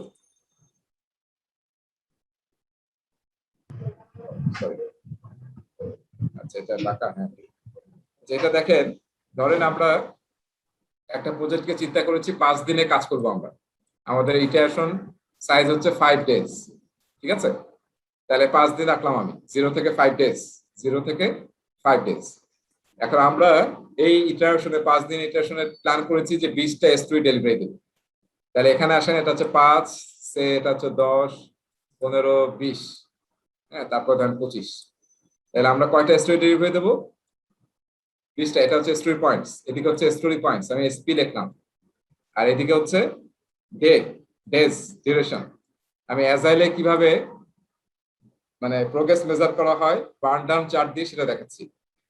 তাহলে কি হবে দেখেন, 2টা লাইন। প্রথম লাইন যেটা, সেটা হচ্ছে গ্রিন লাইন, মানে হচ্ছে আমাদের 0 দিন যেদিন আসি, তার মানে সেদিন আমরা প্ল্যান করলাম, ইটারেশন প্ল্যানিং শেষ, এবং আমরা ড্র করলাম যে আমাদের যে 20টা স্টোরি পয়েন্ট নিয়েছি, 5ম দিনে আমাদের আর কোনো স্টোরি পয়েন্ট কি থাকবে না,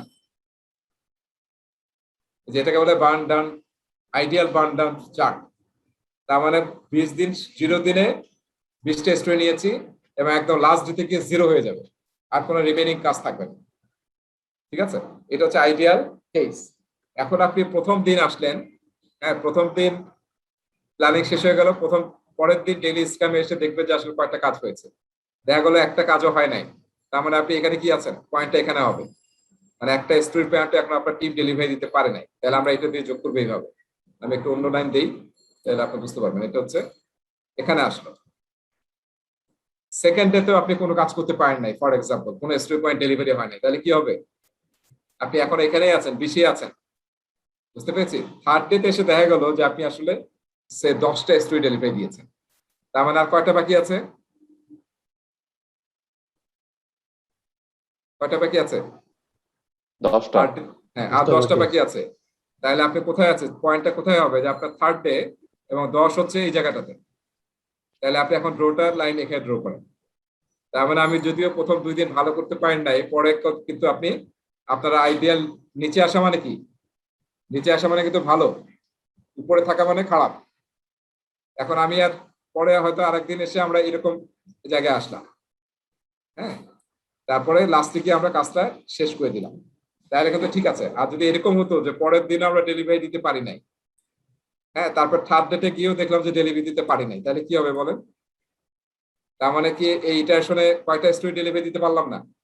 10টা স্টোরি কিন্তু ডেলিভারি দিতে পারলাম না।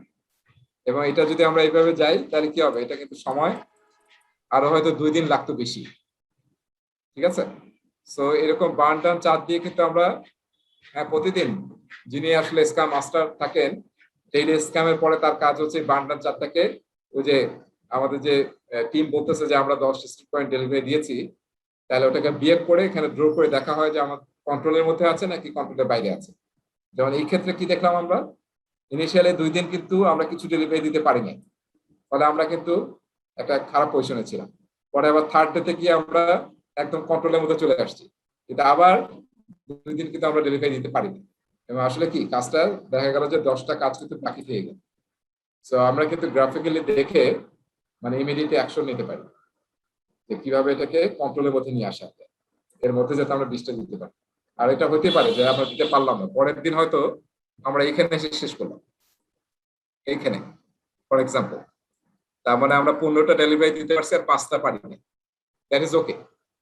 কিন্তু এটা দেখে বুঝতে পারছি আমরা যে আসলে আমাদের প্রোগ্রেসের কি অবস্থা।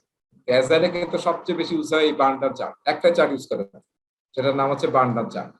এটা দিয়ে বুঝতে পারে প্রজেক্টের টাইমিং এর কি অবস্থা, আমরা কি টাইমিং মিট করতে পারবো নাকি আরো টাইমিং লাগবে। এখন আমাকে একটু বলেন, যদি আমরা এখানে দেখতেছি যে আর আছে, তাহলে কি আমরা ইটারেশনটাকে আরো এক্সপ্যান্ড করব 1 দিন বা 2 দিন, নাকি করব? না ভাইয়া, স্প্রিন্ট তো এক্সপান্ড করা যাবে না, আবার নতুন তাহলে করে কি শুরু করব? করতে হবে, আবার তাহলে যে প্রথম থেকে 5টা শুরু বাকি করতে থাকলো, হবে। সেটা এই কোথায় 5টা যাবে? এই হচ্ছে 5টা প্রায়োরিটি আইটেমে চলে, প্রোডাক্ট তার মানে ব্যাকলগে চলে যাবে এবং পরের স্প্রিন্টে আমরা শুরু করবো এটা। রাইট, এটা তাহলে কিন্তু কোনোভাবে মনে রাখবেন, ইটারেশনে অ্যাজাইলে কখনোই প্র্যাকটিস করা হয় না যে আপনি কাজ বাকি থেকে টাইম এক্সপ্যান্ড করবেন। আপনারা বোধহয় একটা ল জানেন না, পার্কিনসন্স ল, কেউ জানেন এখানে পার্কিনসন্স ল বলে? Any idea? এটা এটা মানে হচ্ছে যে আপনি আপনার টিমকে যত সময় দিবেন, কোন একটা কাজ করতে যদি 2 দিন লাগে, আপনি টিমকে যদি বলেন যে এটা 3 দিনে করো, তাহলে কিন্তু টাইম এক্সপ্যান্ড করে তারা 3 দিনে করবে কাজ। ঠিক আছে? এটাকে বলে পার্কিনসন্স ল। মানুষের মেন্টালিটি এরকম। আপনারা দেখবেন যে যখন পরীক্ষার প্রস্তুতির সময় আসে, কি করি আমরা? মনে করি তো অনেক সময় আছে, এভাবে করতে করতে দেখা যায় লাস্টের 2 দিন আর খাওয়া নেই, দাওয়া নেই, ঘুম নেই। ঠিক আছে? সেটাকে পার্কিনসন্স ল বলে। যত টাইম দেবেন সেটাই কনজিউম করে ফেলবে মানুষ।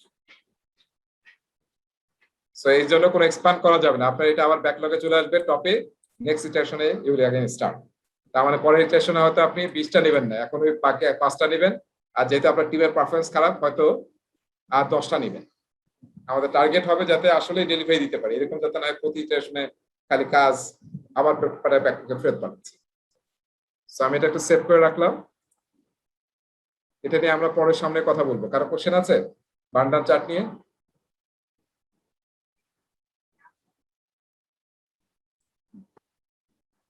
ঠিক আছে, আসেন আমরা একটু আবার আসি যেখানে ছিলাম। সো এইভাবে আসলে অ্যাজাইলে আমরা প্রোগ্রেস মেজার করি। আচ্ছা, এবার কয়েকটা জিনিস আমাদের একটু জানা দরকার। একটা হচ্ছে রিসোর্স অপটিমাইজেশন। আমাদের কিন্তু যখন শিডিউল তৈরি করব, এর সাথে আসলে আরেকটা প্রসেস করতে বলা হয়, যেটা এখানে আলোচনা করা নাই, যেটা রিসোর্স চ্যাপ্টারে আছে।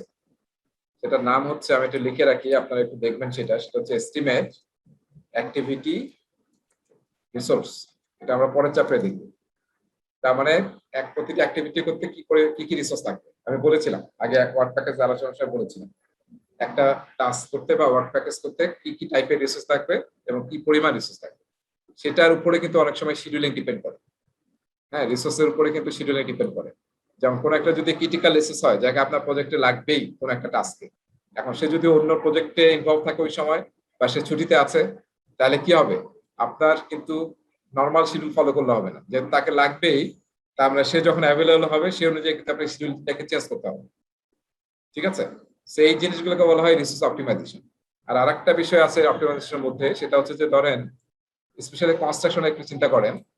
কনস্ট্রাকশন প্রজেক্টে যদি আপনারা এরকম প্ল্যান করেন যে আমাদের প্রথম সপ্তাহে 50টা রিসোর্স লাগবে, লেবার লাগবে, পরের সপ্তাহে আমাদের 150টা লেবার লাগবে, পরের সপ্তাহে আবার 20টা লাগবে, পরের সপ্তাহে আবার 100টা লাগবে, এরকম যদি আপনি রিসোর্স প্ল্যানিং করেন, তাহলে কি হবে? রিসোর্স পাওয়াই তো টাফ হয়ে যাবে, লেবার পাওয়া টাফ হয়ে যাবে। এই জন্য কি করতে হয়, আমরা আসলে এমন ভাবে প্ল্যানিংটা করবো, কাজগুলোকে সাজাবো, যাতে আসলে রিসোর্স গুলো মোটামুটি কি থাকে, যে আমার 80 প্রতিদিন 80 লাগে, তাহলে কিন্তু আপনি ইজিলি 80 জনকে হয়তো 3 মাসের জন্য অ্যারেঞ্জ করে ফেললেন লেবারদেরকে। আর যদি প্রতি সপ্তাহে এরকম করেন তাহলে দেখবেন যে ইউ উইল সাফার।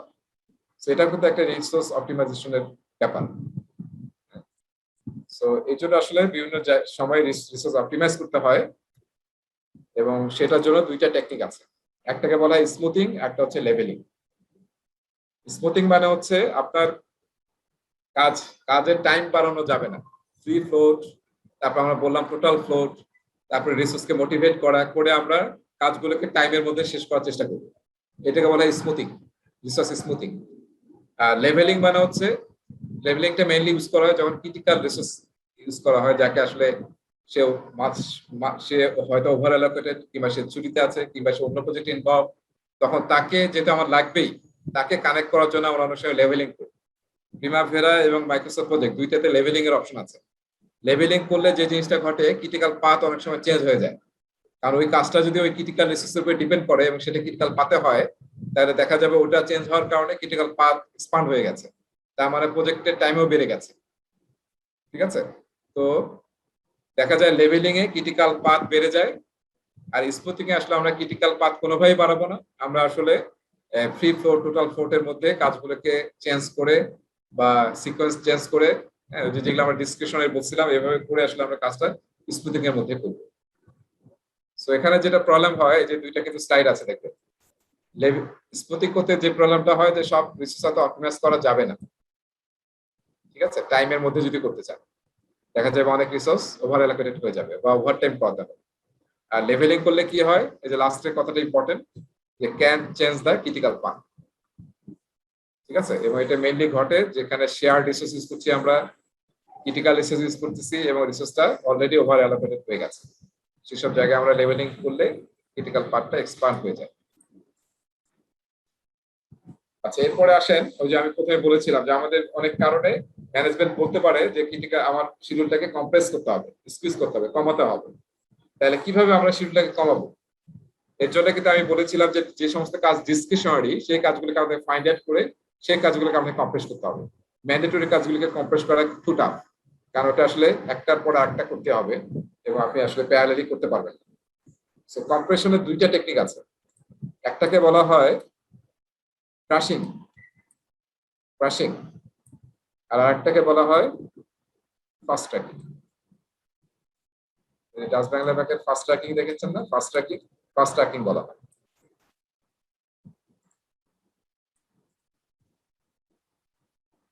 সবাই স্লাইডটা দেখতে পাচ্ছেন? আমার এই স্লাইডটা পাচ্ছি? হ্যালো, সবাই কি স্লাইড দেখতে পাচ্ছেন? দেখা যায়। জি, দেখতে পাচ্ছি। এই স্লাইডে এই ফিগারটা দেখেন, এই ফিগারটা নিয়ে আমি আপনাদেরকে জিজ্ঞাসা করবো, সেটা হচ্ছে যে আমরা কি করতে যাচ্ছি, আমরা টপিক করতেছি কম্প্রেস করা, মানে শিডিউল কি স্কুইজ করতে হবে, কমাতে হবে। 6 মাস আপনি প্ল্যান করেছিলেন, এখন ম্যানেজমেন্ট বললো যে এটা 4 মাসের মধ্যে করতে হবে, তাহলে আপনি কোন টেকনিকে এটা করবেন? কারণ এটা কোনো উপায় নেই, ম্যানেজমেন্ট যেহেতু ডিসাইড করেছে, তখন আপনাকে কি করতে হবে? একটা টেকনিক ইউজ করতে পারি ক্রাশিং, একটা টেকনিক ইউজ করতে পারি ফাস্ট ট্র্যাকিং। এই দুটোর এক্সাম্পল এই ফিগারে দেওয়া আছে।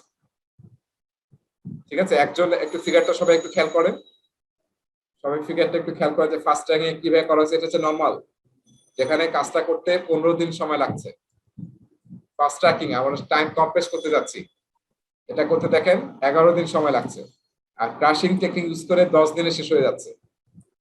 এখন আমাকে একটু ব্যাখ্যা করবেন, যে কেউ একজন ব্যাখ্যা করেন যে ফাস্ট ট্র্যাকিং এ আসলে কি ঘটনা ঘটছে, কিভাবে আমরা কম্প্রেস করলাম? যে কোনো কাজগুলো ভাই এখানে ওভারল্যাপ করতেছি, প্যারালালি বেশ কয়েকটা কাজ ওভারল্যাপিং করে শুরু করবে, তো এটাতে ম্যান পাওয়ার সেম থাকবে। আর ক্র্যাশিং এ ম্যান পাওয়ার ডাবল করে দিচ্ছে, যেটাতে আমার এক্সপেন্সটা বেড়ে যাচ্ছে আর কি। তো সেই ক্ষেত্রে ওয়ার্ক প্রেশারটা যখন মানে কাজটা যখন শেয়ার করবে, তখন তো আমার টাইম আরো বেশি সেভ হয়ে যাচ্ছে। তাহলে বুঝতে পেরেছি বইটা কি, ফাস্ট ট্র্যাকিং মানে ওভারল্যাপিং করা বা কাজগুলোকে প্যারালালি করা। সো এখানে আসলে আমরা ডিসকাশনে কাজগুলোকে হয়তো প্যারালাল করতে পারবো, কিন্তু ম্যান্ডেটরি পারবো না। সো এখানে দেখেন কি হচ্ছে, প্যারালালি করার কারণে প্রবলেম যেটা হচ্ছে, আমাদের রিস্ক কিন্তু বেড়ে যাচ্ছে, তাই না? মনে রাখতে হবে, পরীক্ষায় অনেক সময় সিম্পল প্রশ্ন আছে, সিচুয়েশন দিয়ে বলবে যে আমাদেরকে কম্প্রেস করতে হবে, এবং আমরা ডিসাইড করেছি যে আমরা একটা টেকনিক ডিসাইড করেছি যেখানে রিস্ক বেড়ে গেছে, তাহলে এটা কোন টেকনিক? একটু ঘুরায় প্রশ্ন করবে, সো রিস্ক বেজ হওয়া মানে কি? তার মানে আপনি ওভারল্যাপিং বা প্যারালালি কাজ করার চেষ্টা করছেন। তার মানে কি কোয়ালিটি ডিগ্রেড হবে এবং একটা কাজের কারণে আরেকটা কাজ কি হবে, হ্যাম্পার হবে বা রিস্ক বেড়ে যেতে পারে। সো সেটাকে বলা হচ্ছে ফাস্ট ট্র্যাকিং। মনে রাখার জন্য আমি বলছিলাম ডাচ বাংলা ব্যাংকের ফাস্ট ট্র্যাকিং। ডাচ বাংলা ব্যাংকের ফাস্ট ট্র্যাকিং এর সুবিধা কি? ওই কয়েকটা বুথ থাকে একসাথে, তাই না? কয়েকটা এটিএম প্যানেল থাকে, বলে আপনি ইচ্ছা করলে একসাথে 4 জন 5 জনের টাকা ড্র করতে পারছেন। কিন্তু অনেক সময় অনেক ব্যাংকের একটাই মাত্র বুথ থাকে, তাই না? একটাই মাত্র এটিএম প্যানেল থাকে। যেমন এসসিবি তে দেখা যায়, এসসিবি দেখা যায় একটাই মাত্র প্যানেল।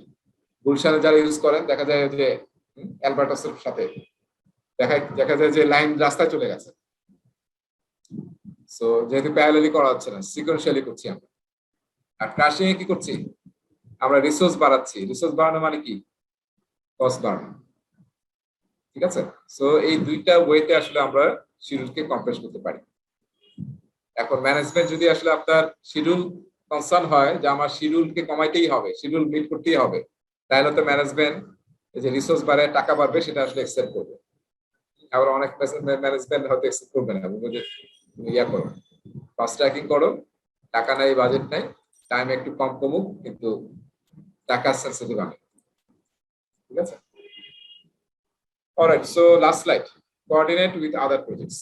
মনে রাখতে হবে প্রজেক্ট কিন্তু ডিসক্রিট ভাবে হয় না একটা অর্গানাইজেশন, তাই না? অনেক সময় কোনো একটা প্রোগ্রাম বা পোর্টফোলিও বা স্ট্র্যাটেজির সাথে কানেক্টেড থাকে। একটা প্রোগ্রামের আন্ডারে হয়তো কয়েকটা প্রজেক্ট কানেক্টেড থাকে, তাহলে একটা প্রজেক্টের ডেলিভারির সাথে কিন্তু আরেকটা প্রজেক্টের কানেকশন থাকতে পারে, বা আপনারও কোনো প্রজেক্টের কোনো কাজ অন্য প্রজেক্টের ডেলিভারির সাথে কানেক্টেড থাকতে পারে। সো এগুলোকে অবশ্যই কনসিডারেশনের মধ্যে নিয়ে আসতে হবে যখন আপনি শিডিউলিং করবেন। এবং যদি এটা আপনার প্রজেক্টে ক্রিটিক্যাল পাতে থাকে তাহলে তো আরো সেন্সিটিভ, কারণ ওই ক্রিটিক্যাল পাতে ওইটার ডেলিভারির কারণে যদি আপনার ক্রিটিক্যাল পাথ চেঞ্জ হয়ে যায়, আপনি কিন্তু ডেডলাইন মিট করতে পারবেন। সো অবশ্যই এটা আপনার পিআরদের সাথে কোঅর্ডিনেট করে ঠিক করতে হবে যাতে আপনার ক্রিটিক্যাল পাথে ইভেন উল্টাও হতে পারে, আপনার কারণে অন্য ক্রিটিক্যাল পাথেতে ইমপ্যাক্ট না পড়ে, সেটা কোঅর্ডিনেট করে সলভ করতে হবে। ঠিক আছে? সো আমরা শিডিউল চ্যাপ্টারটা শেষ করলাম, আর হচ্ছে 15 মিনিট আছে, আজকে এখানে থাক। ঠিক আছে? নেক্সট ক্লাসে আমরা বাজেট এবং কোয়ালিটি এবং আরো একটা চ্যাপ্টার কমপ্লিট করার চেষ্টা করব ইনশাআল্লাহ। সো কোনো কোশ্চেনস আছে কিনা? স্কোপের স্লাইড গুলো দেবেন না? মানে এডিশনাল স্লাইড গুলো? স্কোপের স্লাইড, হ্যাঁ সবই দেবো। আসলে আমি ওই যে একটা লেসনের সাথে প্যাক করো, তো লেসনটা শেষ হলে দেবো আর কি, তা দিয়ে দিই না, দিয়ে দেবো মানে 2-1টা স্লাইড। যেগুলো রেডি হয়েছে দিয়ে দিতে পারেন। আচ্ছা ঠিক আছে, ওকে। একটা জিনিস আসলে আমি নেক্সট ক্লাসটা ভাই কবে? শনিবার না সোমবার? সোমবারে। সোমবার 8টা থেকে কত? হ্যাঁ সোমবার 8টা থেকে আমরা নেক্সট ক্লাস। শনিবার ক্লাস হচ্ছে। এরপর থেকে সোমবার এবং বৃহস্পতিবার আমরা ক্লাস থাকবে, তাহলে মাঝখানে 2-3 দিন গ্যাপ থাকতে হবে। আচ্ছা, আমি এখানে একটা জিনিস পড়ালাম না, early start, early finish, late start, late finish. এটা কিন্তু স্টুডেন্ট ম্যানুয়াল পুরানাটাতে খুব সুন্দরভাবে বলা আছে, আর নতুন তারিখ নাই, বাদ দিয়ে দেওয়া হয়েছে, পরীক্ষাও আসে না। তারপর আপনার একটু স্টুডেন্ট ম্যানুয়ালটা দেখে নিন, যদি মনে হয় যে আমি আলোচনা করা দরকার, তাহলে নেক্সট ক্লাসের শুরুতেই আমি কিভাবে early start, forward pass, backward pass করে ক্রিটিক্যাল পাথ বের করা হয় সেটা আমি দেখাই দেবো। সেটা একটা এক্সাম্পল।